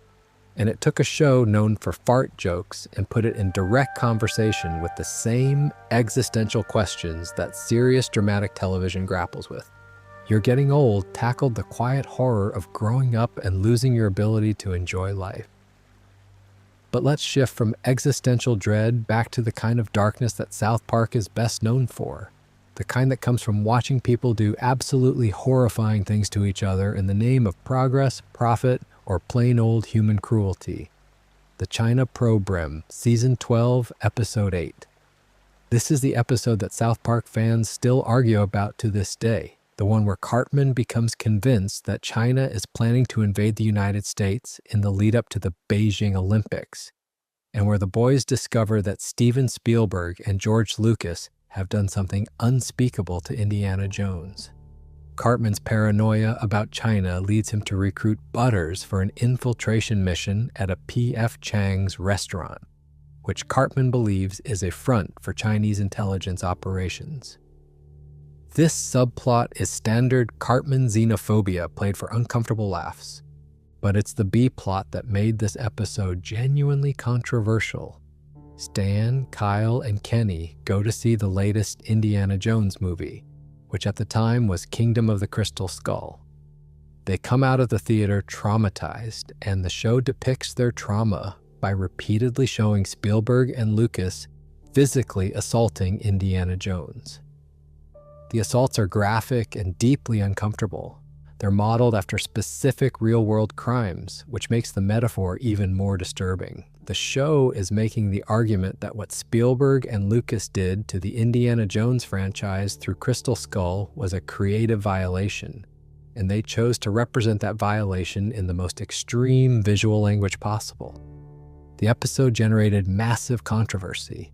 Some viewers and critics felt the sexual assault metaphors went too far, that using imagery of real violence to make a point about a disappointing movie was disproportionate and irresponsible. Others argued that the episode was making a deliberately provocative point about how audiences feel when beloved properties are mishandled, using extreme imagery to express an extreme emotional reaction. Parker and Stone have never apologized for the episode or walked back its content. What makes the China Pro-blem dark isn't just the content itself, but what it says about the relationship between creators and audiences. Fans invest enormous emotional capital in fictional properties. When those properties are handled in ways fans perceive as disrespectful, the emotional response can be genuinely intense, almost violent in its outrage. South Park took that dynamic and visualized it in the most disturbing way imaginable, forcing the audience to confront the irrationality of their own emotional attachments to fictional characters while simultaneously validating those attachments through sheer provocative excess. After exploring the dark territory of fandom and creative violation, let's go to an episode that tackled one of the most terrifying real-world phenomena of the modern age.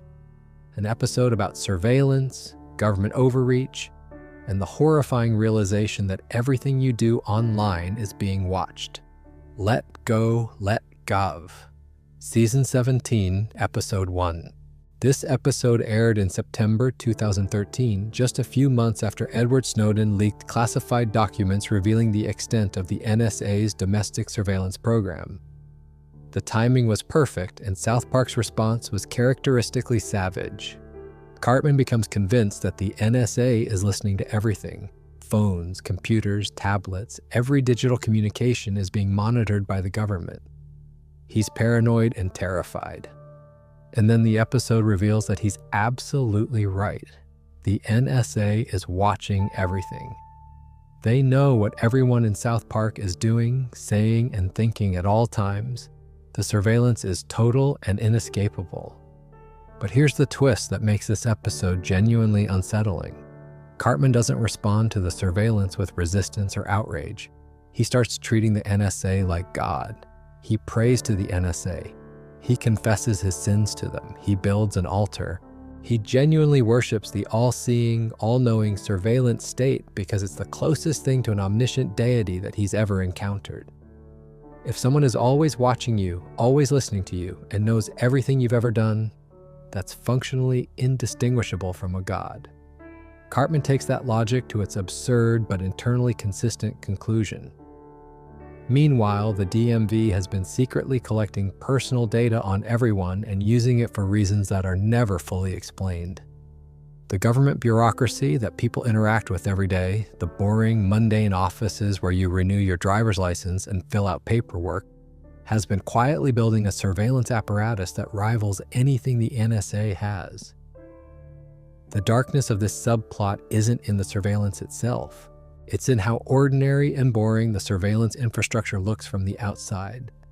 Nobody suspects the DMV of being a data collection operation because the DMV is the most boring place in America. And that's exactly what makes it the perfect cover. The Snowden revelations had shown America that its government was collecting phone records, intercepting emails, and monitoring internet activity on a scale that most people couldn't comprehend. South Park's response was to point out that the public's reaction to this information was itself the most disturbing part. People found out they were being watched, got angry for a few weeks, and then went right back to posting their lives on social media and clicking agree on every terms of service agreement they encountered. The surveillance didn't stop. The public just stopped caring. Let Go, Let Gov is dark because it suggests that the relationship between citizens and their government has fundamentally changed and most people haven't noticed. The episode ends with no resolution, nobody stops the surveillance, nobody overthrows the system.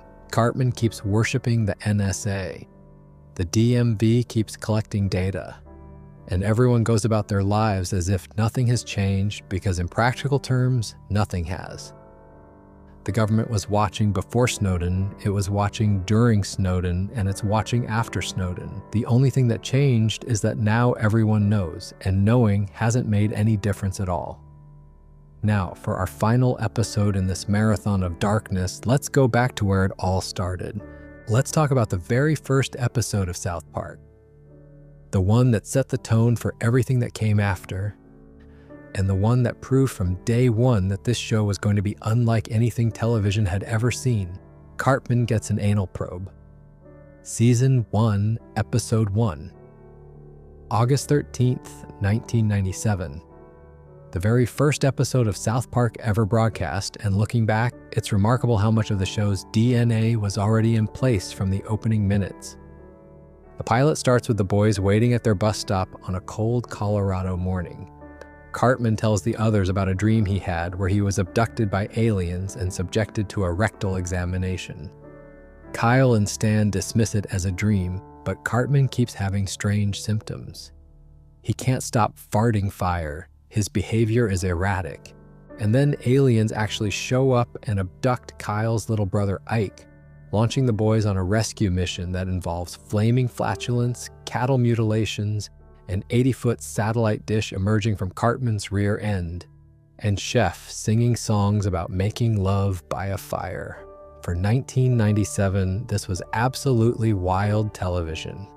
The show was animated to look like it was made out of construction paper, which it literally was for the original pilot. The kids swore constantly. An alien probe was being used as a running joke about a child's anatomy. Chef was giving fourth graders romantic advice. Kenny died at the end of the episode. Everything that would define South Park for the next 3 decades was right there in episode 1. But what made Cartman Gets an Anal Probe genuinely dark, not just shocking, was its context. The show premiered to a 1.3 Nielsen rating, which was high for cable at the time. Within weeks, that number had skyrocketed. By the 10th episode of Season 1, the rating had climbed to 6.4. South Park boosted Comedy Central's subscriber base from roughly 9 million households to 50 million in the span of a single year. The show didn't just succeed, it fundamentally changed what was possible on cable television. And it did so by pushing every boundary simultaneously: religious humor, crude content, child characters in adult situations, graphic violence, social commentary, all in the first episode. Parker and Stone weren't testing the waters. They jumped into the deep end on day 1 and dared anyone to pull them out. The fact that Comedy Central let this air and that millions of viewers responded by tuning in for more established that there was a massive appetite for content that didn't play by the rules. South Park proved that audiences didn't need to be protected from offensive material. They were actively seeking it out, and that philosophy has guided the show for 28 years and counting. Through 338 episodes, 5 Emmys, a Peabody Award, an Academy Award nomination, 2 theatrical films, multiple streaming specials, and a $1.5 billion renewal deal, South Park has never stopped pushing, never stopped provoking, and never stopped finding new ways to make people uncomfortable about the world they live in. But the show's darkness isn't limited to individual episodes. Some of South Park's most disturbing elements are the patterns that emerge when you watch the series as a whole. Kenny McCormick was killed in nearly every episode for the first 5 seasons, over 100 deaths, and it was played as a joke every single time, until it wasn't. Butters Stotch has been physically abused, psychologically tortured, nearly murdered by his own mother, sent to conversion therapy, grounded for things he didn't do, and exploited by Cartman more times than anyone can count. His entire existence is a portrait of what happens to gentle, trusting people in a world that punishes kindness. Cartman's trajectory from annoying fat kid to genuine sociopath is one of the darkest character arcs in television history, animated or otherwise. He's committed murder, organized hate groups, manipulated everyone around him, and fed a boy his own parents, and the show has never really held him accountable for any of it. These aren't bugs in the show's design, they're features. Parker and Stone have been consistent in their worldview across nearly 3 decades. The world is cruel, systems are broken, people are selfish, institutions that claim to protect you are usually protecting themselves. And the only rational response to all of this is to laugh at it, because the alternative is despair. There's also the matter of the episodes that South Park lost to real-world forces. 5 episodes remain effectively banned from streaming platforms due to their depictions of the Prophet Muhammad. Super Best Friends from Season 5, Cartoon Wars Part 1 and Part 2 from Season 10, and the 2-parter 200 and 201 from Season 14. These episodes exist in a strange limbo where they were broadcast once, pulled from circulation, and now survive only in bootleg copies and fan archives. The Chinese government erased the entire franchise from its internet after Banned in China aired in 2019. The India government banned the show outright in 2010 for extreme vulgarity, although Netflix India later acquired streaming rights with an 18+ rating in 2019. South Park's video game, The Stick of Truth, was initially banned in Australia for interactive alien probing and an abortion minigame before a censored version was released. The show has been taken off the air, censored by its own network, targeted by religious organizations, condemned by foreign governments, and threatened with legal action by celebrities, politicians, and religious leaders. And through all of it, it has never stopped. The 27th season in 2025 pulled 6.2 million cross-platform viewers for a single episode, the most watched since 2018. The show's IMDb rating sits at 8.7, with over 441,000 individual ratings.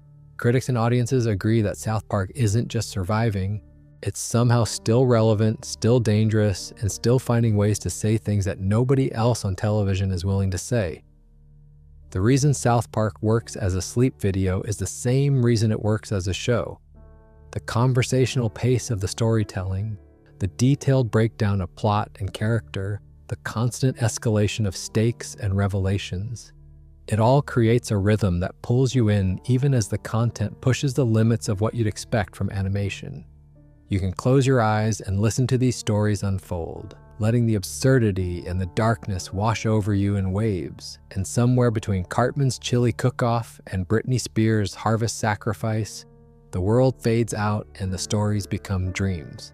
But here's the thing about South Park that most people miss. Underneath all the profanity and shock value and crude animation, underneath the celebrity mockery and the political satire and the gratuitous violence, there's a genuine moral core. Almost every dark episode we've covered tonight has a point.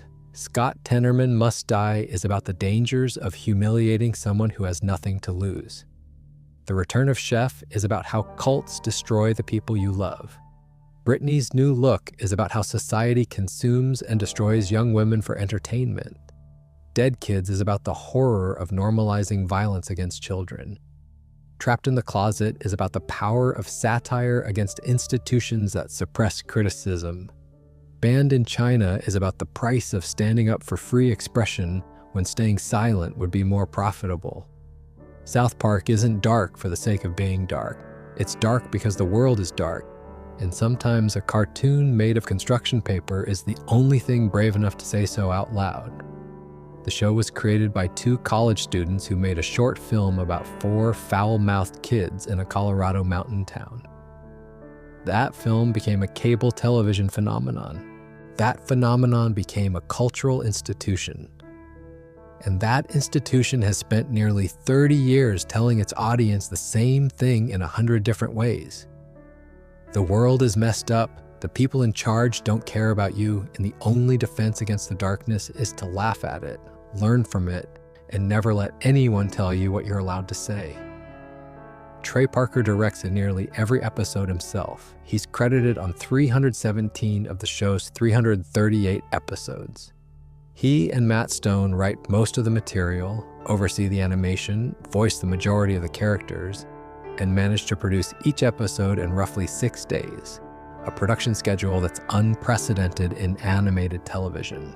Standard animated shows take 8 to 9 months per episode. South Park does it in less than a week. That speed is what allows the show to comment on current events in near real time, and it's what keeps the humor feeling fresh and dangerous even after all these years. The 6-day production cycle was documented in a 2011 special called 6 Days to Air, The Making of South Park, which premiered on Comedy Central. It showed roughly 70 personnel working 100 to 120-hour weeks, with the finished episode transmitted via satellite uplink to Comedy Central on Wednesday, sometimes arriving just hours before the 10 p.m. broadcast. The stress is enormous, the quality standards are relentless, and the result is a show that has won a Peabody, 5 Primetime Emmys, a Cable Ace Award, and a Critics' Choice Award for Best Animated Series in 2025. South Park isn't just one of the darkest shows on television, it's one of the most important. It changed what cable television could be. It proved that audiences were smarter and more resilient than networks assumed. It took on Scientology, the Chinese government, the Catholic Church, the Mormon faith, the entertainment industry, the political establishment, and the concept of censorship itself, and it survived every single fight. Sometimes it won, sometimes it lost, but it never backed down, and it never will. That's the darkness South Park calls entertainment. 3 decades of pushing limits, breaking rules, and forcing the world to look at itself in a mirror made of construction paper and profanity. Love it or hate it, you can't ignore it. And honestly, that's exactly what Trey Parker and Matt Stone have wanted from the very beginning. If you enjoyed this deep dive into South Park's darkest episodes, make sure to subscribe to the channel for more long-form content just like this. Hit the notification bell so you never miss an upload. And if there's an episode we missed that you think deserves to be on this list, drop it in the comments. We read every single one. Sweet dreams. Actually, before we close this out completely, there are a few more episodes that deserve attention. Episodes that pushed the show's darkness in directions we haven't covered yet. So settle back in because we're not quite done. The Hobbit, Season 17, Episode 10. This one aired in December 2013, and it's about something that was just starting to become a full-blown crisis in American culture. Body image, Photoshop, and the way social media was rewriting the rules of what counted as attractive. Wendy Testaberger has always been one of the show's more grounded characters. She's smart, she's principled, and she doesn't put up with nonsense. In this episode, Wendy goes to war against the practice of girls editing their photos to look thinner, smoother, and more conventionally attractive before posting them online. She argues that photoshopped images create unrealistic beauty standards that real people, especially young girls, can never live up to. She presents evidence, makes logical arguments, and tries to get her classmates to see how harmful the practice is. And she loses, completely, not because her arguments are wrong, they're absolutely right. She loses because the culture has already moved past the point where truth matters. Kim Kardashian's edited photos are presented as reality. The boys compare every girl to these impossible images. When Wendy shows an unedited photo of Kardashian, the response isn't outrage at the deception. It's disgust at the real image. The edited version is preferred. The fake version is accepted as superior to reality. Wendy's crusade for honesty is treated as an attack on beauty itself. The episode ends with Wendy surrendering. She edits her own photos, transforming herself into an impossibly perfect digital version of herself, and sends them out into the world. She joins the system she was fighting because fighting it proved to be impossible.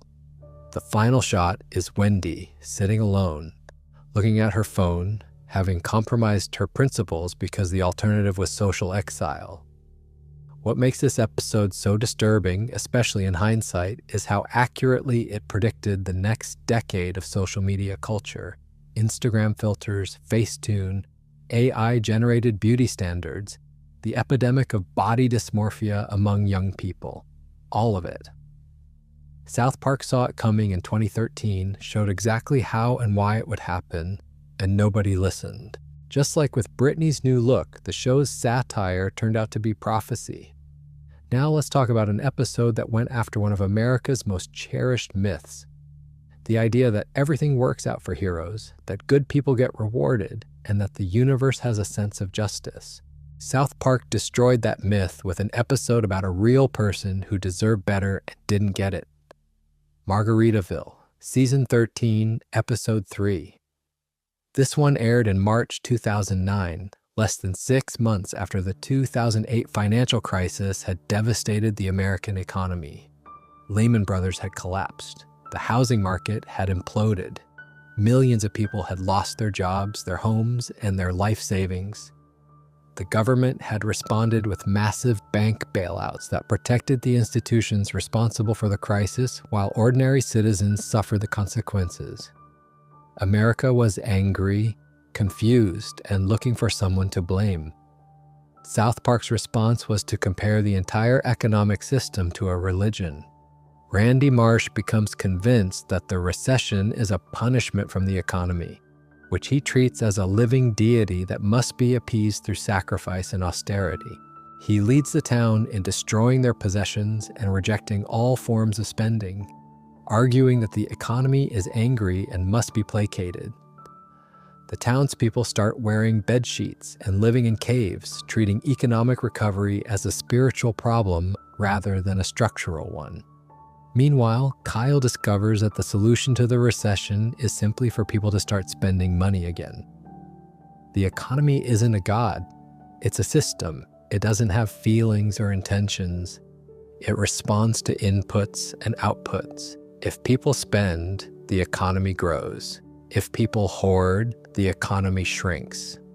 Kyle tries to explain this, but nobody will listen because the religious interpretation is more emotionally satisfying.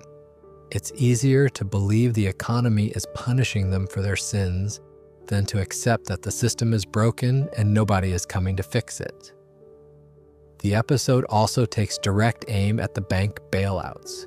A group of economists and politicians are shown literally standing around a headless chicken that's been let loose on a board covered with possible solutions. The chicken runs around randomly, and wherever it stops, that becomes the official economic policy. The idea that the most powerful people in the world were making trillion-dollar decisions based on something essentially random was both hilarious and terrifying. And in the years since the episode aired, multiple economists have confirmed that the actual decision-making process during the 2008 crisis wasn't much more sophisticated than the chicken analogy suggests. Margaritaville won the Emmy Award for Outstanding Animated Program in 2009. It was a recognition not just of the episode's comedy, but of its timing and its accuracy. South Park had managed to explain the financial crisis more clearly and more honestly than most news networks, and it did it through a story about Randy Marsh wearing a bedsheet and worshiping at the altar of consumer spending. Now here's another one that goes to a very different kind of dark place. One that deals with how parents can become so obsessed with their own agendas that they literally put their children's lives at risk. Cherokee hair tampons. Season 4, Episode 6. Kyle is seriously ill with kidney failure, and the only treatment is a transplant. His mother, Sheila Broflovsky, is terrified of surgery and refuses to allow it. Instead, she turns to alternative medicine. She takes Kyle to a New Age healer who promises that crystals, herbs, and holistic remedies can cure his failing kidneys.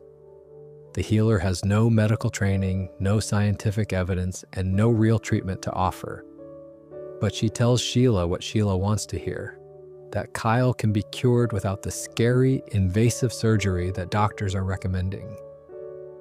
Kyle gets sicker and sicker. His friends watch helplessly as he deteriorates.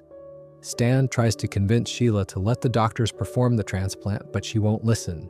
She's invested in the alternative medicine narrative because it lets her avoid the terrifying reality of her son's condition.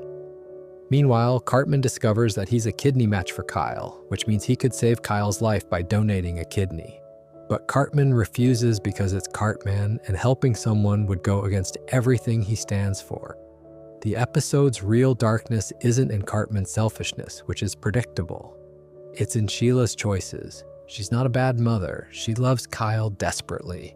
But her fear of medical intervention and her trust in unproven remedies are literally killing her son.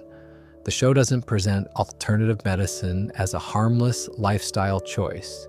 It presents it as a direct threat to a child's life, enabled by a parent who can't face reality and a charlatan who profits from that denial. Kyle nearly dies before the adults in his life finally come to their senses and allow the transplant. Cartman is tricked into donating his kidney and Kyle survives. But the episode leaves a bitter aftertaste because the near catastrophe was entirely preventable. If Sheila had listened to the doctors from the beginning, Kyle would never have been in danger. Her love for her son almost killed him. Not because she didn't care, but because she cared too much about her own fears to make the right decision. Cherokee hair tampons was dark because it tackled a real phenomenon. Parents who reject proven medical treatments in favor of alternative therapies, sometimes with fatal consequences for their children. The episode aired in 2000, but the issue has only become more relevant as anti-vaccine movements, essential oil cures, and social media health misinformation have proliferated in the decades since. And one more before we truly wrap this up.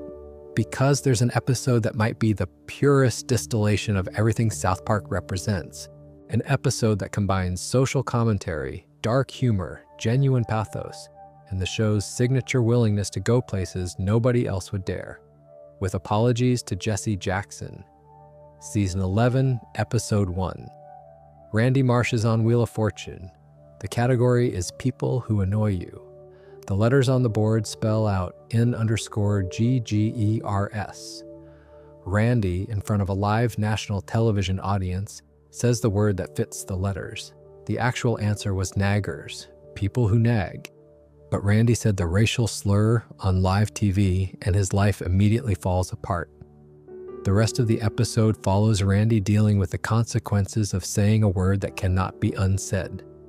He's shunned by the community. He's mocked by everyone who sees him. He forms a support group with other people who have publicly used the slur, including Michael Richards and Mark Furman. He tries to apologize by kissing Jesse Jackson's rear end, literally, but even that isn't enough. The social damage is permanent and total. Meanwhile, there's a subplot where Cartman makes fun of a little person named Dr. David Nelson who visits the school.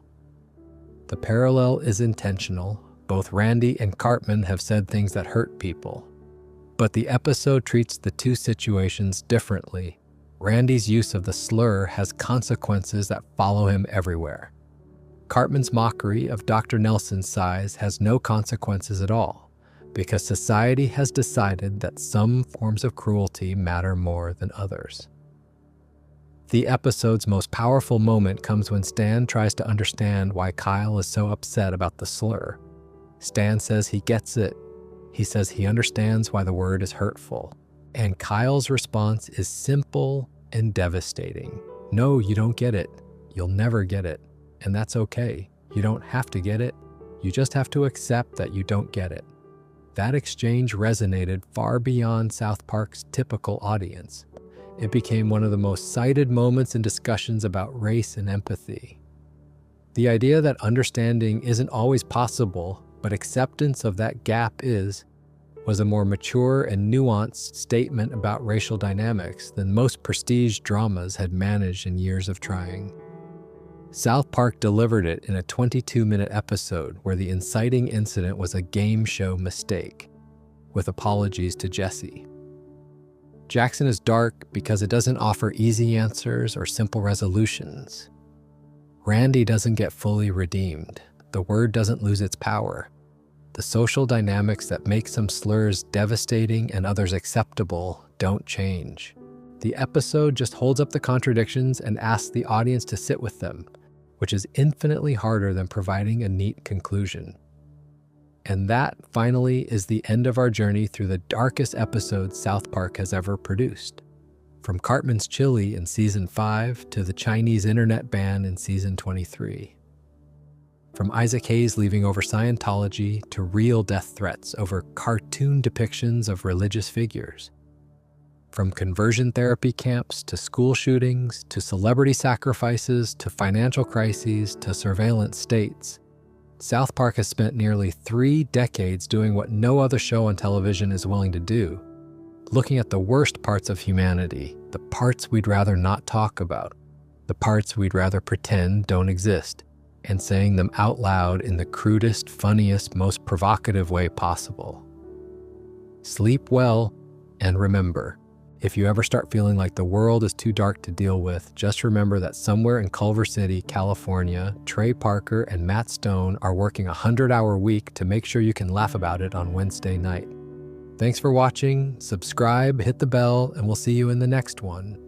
Actually, hold on. We can't talk about South Park's darkest moments without going back to one more episode that fans consistently rank among the show's most disturbing. An episode that turned the concept of children's beauty pageants into a nightmare and demonstrated what happens when adults project their own desires and insecurities onto the smallest, most vulnerable people in their lives. The Wacky Molestation Adventure, Season 4, Episode 16. The entire town of South Park loses its adult population, not through a disaster or an apocalypse, but because the children figured out that all they had to do was accuse their parents of molestation, and the police would arrest them immediately. No investigation, no evidence required. Just a child's word, and every parent in town is hauled off to jail. The setup starts with Kyle wanting to go to a concert and his parents saying no. Cartman suggests that Kyle simply tell the authorities that his parents molested him. Kyle does, and sure enough, his parents are arrested instantly. The other kids see how easy it is and start doing the same thing. Within days, every adult in South Park has been accused of child abuse and removed from the community. The children are left alone to run the town by themselves. What happens next is a direct reference to Lord of the Flies. The children split into 2 factions. They create their own societies with their own rules and their own hierarchies. They worship statues they've built. They perform rituals. They enforce borders between their territories. The veneer of civilization peels away almost immediately, and the kids descend into tribal warfare with all the cruelty and violence that implies. When a couple from out of town drives into South Park, they find what appears to be a post-apocalyptic wasteland populated by feral children. The kids have painted themselves, armed themselves with makeshift weapons, and developed complex social structures based on fear and superstition. The adults are horrified by what they see and spend the rest of the episode trying to survive while the children treat them as intruders in their territory. The episode is dark for 2 overlapping reasons. First, it shows how easily the legal system can be weaponized. The children discovered that a single accusation, without any supporting evidence, was enough to destroy an adult's life. The police didn't investigate. They didn't ask questions. They just arrested people based on the word of children who had been coached to lie. This was South Park's commentary on the moral panic around child abuse allegations that had been building since the McMartin preschool trial in the 1980s. Cases where false or coerced accusations destroyed innocent people's lives. Second, the episode demonstrates how thin the layer of civilization really is. These aren't troubled kids or juvenile delinquents. They're ordinary elementary school students who, without adult supervision, revert to tribalism within days. They form cults, enforce boundaries through violence, and lose all sense of the moral framework that adults have been trying to teach them. The implication is that morality isn't innate, it's taught. And without the adults who teach it, even the most ordinary children will create systems of cruelty and control that mirror the worst aspects of the adult world they're imitating. And let's not forget one of the earliest episodes that signaled just how far South Park was willing to go. An episode from the show's second season that most people forget about, but that set a precedent for everything that came after. Spooky Fish, Season 2, Episode 15. The Halloween Special. This is the one where Stan receives a pet goldfish from his aunt that turns out to be a murderous killer from a parallel dimension. The fish kills multiple people throughout the episode, leaving bloody corpses around Stan's house, and Stan can't convince anyone that his goldfish is responsible because nobody believes a fish could commit murder. The parallel dimension subplot introduces evil versions of the South Park characters, including an evil Cartman who is polite, generous, and kind to everyone.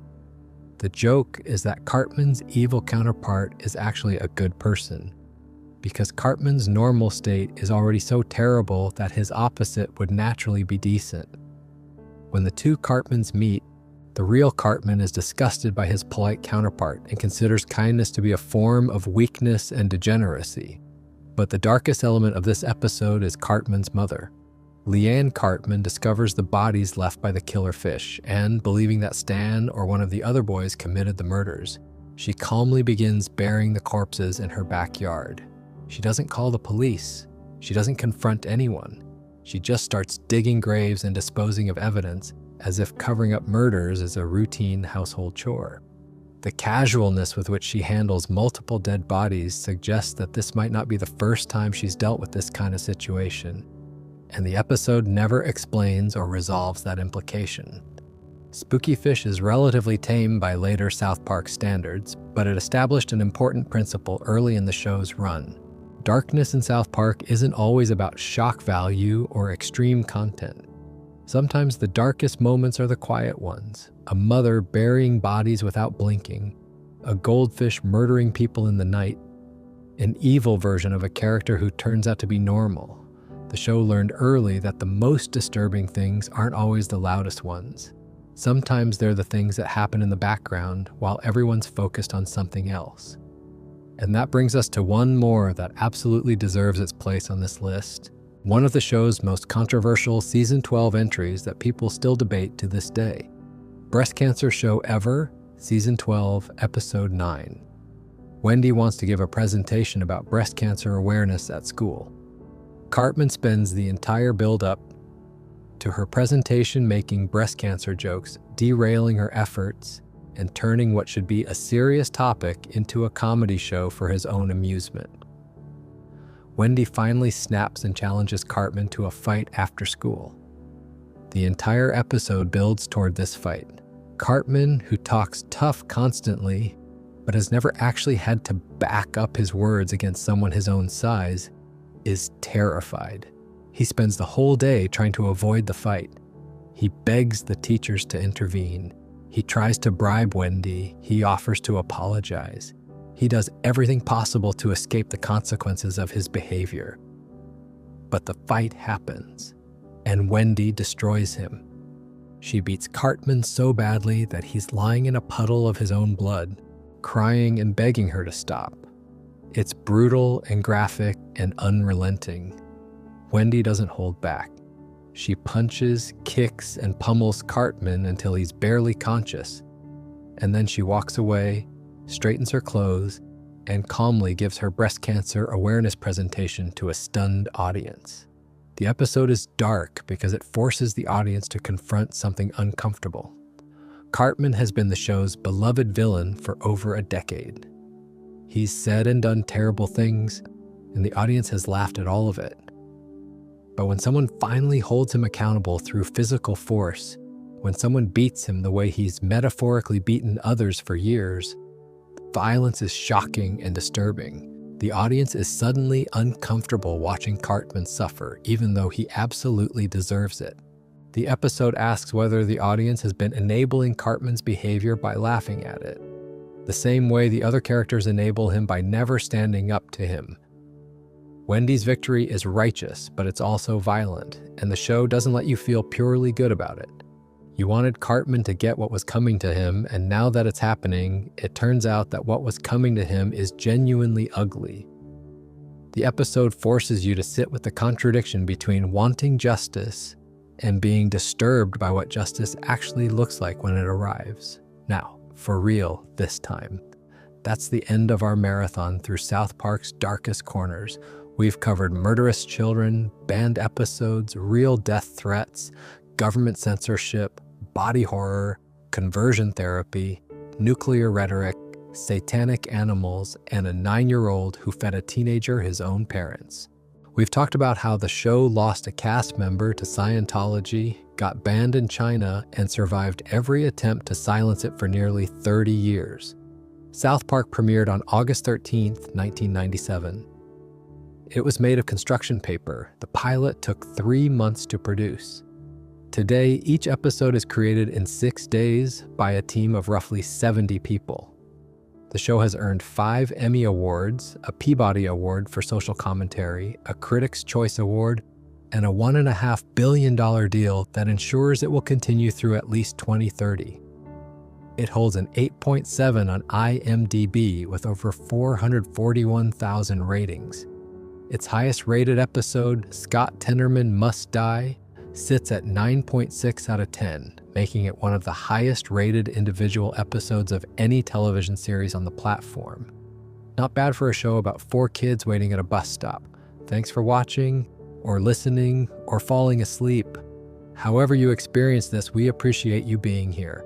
Subscribe, hit the bell, drop a comment, and we'll see you in the next one. Good night. Wait, one more thing before you drift off.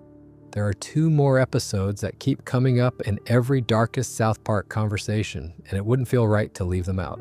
Imaginationland, Season 11, Episodes 10, 11, and 12. A 3-part epic that aired in October and November of 2007 and was later recut into a feature-length film. This trilogy is the most ambitious thing South Park has ever attempted, and hidden inside the adventure and spectacle is one of the show's most terrifying ideas. The setup involves a portal to Imaginationland, a realm where every fictional character ever conceived exists. Good characters live on one side, evil characters live on the other. There's a wall between them that's maintained by the mayor of Imaginationland, who looks like a benevolent wizard. But when terrorists attack and breach the wall, the evil characters flood into the good side and begin a massacre. We're talking about the most terrifying villains from movies, books, and television, all unleashed at once. Freddy Krueger, Jason Voorhees, the xenomorph from Alien, Predator, all of them rampaging through a land filled with characters like Strawberry Shortcake and the Care Bears. The United States government becomes involved when they discover that Imaginationland is real and that its instability could have consequences for the real world. The Pentagon develops a plan to nuke Imaginationland to prevent the evil characters from escaping. Kyle argues that destroying Imaginationland would be catastrophic because imagination is the foundation of human culture, science, and progress. Everything humanity has ever created started as someone's imagination. Destroying that realm would be destroying the source of all human creativity. The trilogy's central question is whether imaginary things have real value. The government says no. Kyle says yes. And the show argues through 3 episodes of escalating chaos and genuine philosophical debate that the things we imagine are just as important as the things that physically exist. The stories we tell, the characters we create, the worlds we build inside our heads, those things shape reality in ways that are more profound than most people realize. What makes Imaginationland dark beyond the wholesale slaughter of beloved fictional characters is the government's willingness to destroy an entire dimension of human thought to solve a problem. The The politicians and generals don't care about imagination. They don't value creativity or storytelling. They see a threat, and their first and only instinct is to nuke it. The trilogy is ultimately about what happens when people in power don't value the things that make humanity worth preserving. They'll destroy everything, not out of malice, but out of indifference. And finally, truly finally, we have to mention one of the show's most quietly devastating episodes. One that doesn't get listed on most darkest episode rankings because it doesn't have gore or shock value or controversial subject matter. But it might be the most genuinely sad thing the show has ever produced. You Have Zero Friends, Season 14, Episode 4. Kyle creates a Facebook profile and is immediately overwhelmed by friend requests from people he doesn't know and doesn't care about. Meanwhile, Stan gets trapped inside Facebook itself, pulled into a digital realm where he's forced to play Yahtzee against a sentient version of his profile that's trying to consume him. The profile has become more popular than the real Stan, and it wants to replace him entirely. The episode aired in 2010, and its observations about social media have only become more relevant since. The idea that your online presence can become a separate entity from your real self, one that demands constant attention and feeding, one that other people interact with more than they interact with the actual you, was prescient in a way that most social media commentary from that era wasn't. South Park understood that Facebook wasn't just a platform, it was a parasite that fed on human connection, and replaced it with a simulation of connection that looked similar but had none of the substance. Stan's desperation to escape his own profile, to return to a world where he's a real person rather than a collection of likes and friend counts, mirrors what millions of people now experience every day. The feeling that your online self has become more important than your real self. The anxiety of maintaining a digital presence that everyone can see and judge. The slow realization that you've been performing a version of yourself for so long that you're not sure who you actually are anymore. You Have Zero Friends is dark because it's about losing yourself. Not to drugs or violence or abuse, but to a technology that promises to connect you with the world and instead disconnects you from yourself. It's a horror story disguised as a tech comedy. And like so many South Park episodes, it was telling the truth years before anyone else was willing to admit what they were seeing. Okay, now we're truly done. 20-plus episodes of the darkest, most controversial, most genuinely disturbing content that South Park has produced across nearly 3 decades of television. From a construction paper pilot about alien anal probes to a $1.5 billion franchise that's been banned in China and threatened by extremists. From a dead chef to a dead Kenny to a dead Pip to parents cooked into chili. This is the darkness South Park called entertainment. And somehow, after 28 seasons, they're still finding new ways to make us laugh, think, and lose sleep over what 4 kids from a small Colorado mountain town have to say about the world. Good night for real this time. See you in the next one. And if you're still here, still listening, still awake somehow after all of that, here's one last thought to take with you into sleep. South Park's creators have said many times that the show isn't really about shock value or controversy. It's about 2 guys from Colorado who grew up watching Monty Python and realized that comedy is the most effective weapon against hypocrisy, stupidity, and cruelty. Every episode, no matter how dark, starts from the same place. Something in the real world doesn't make sense, and Parker and Stone use 4 animated kids to explain why. The construction paper animation style wasn't an accident, it was a choice. Parker and Stone wanted the show to look like anyone could make it, because the point was never the production value. The point was the ideas. A show that looks like it was made by children has spent nearly 30 years saying things that most adults are too scared to say out loud. That contradiction is the entire joke, and it's also the entire thesis. You don't need permission to speak the truth. You don't need a budget. You don't need anyone's approval. You just need to be willing to say what you see, no matter who it offends. That's the legacy of South Park. not the profanity or the controversy or the banned episodes or the billion-dollar deals. The legacy is that a show made of paper told the truth more consistently, more courageously, and more effectively than most of the institutions it spent 3 decades mocking. And it did it while making us laugh so hard we forgot we were learning something. That's the darkness South Park called entertainment. And that's why, after all these years, we're still watching. Now go to sleep. You've earned it.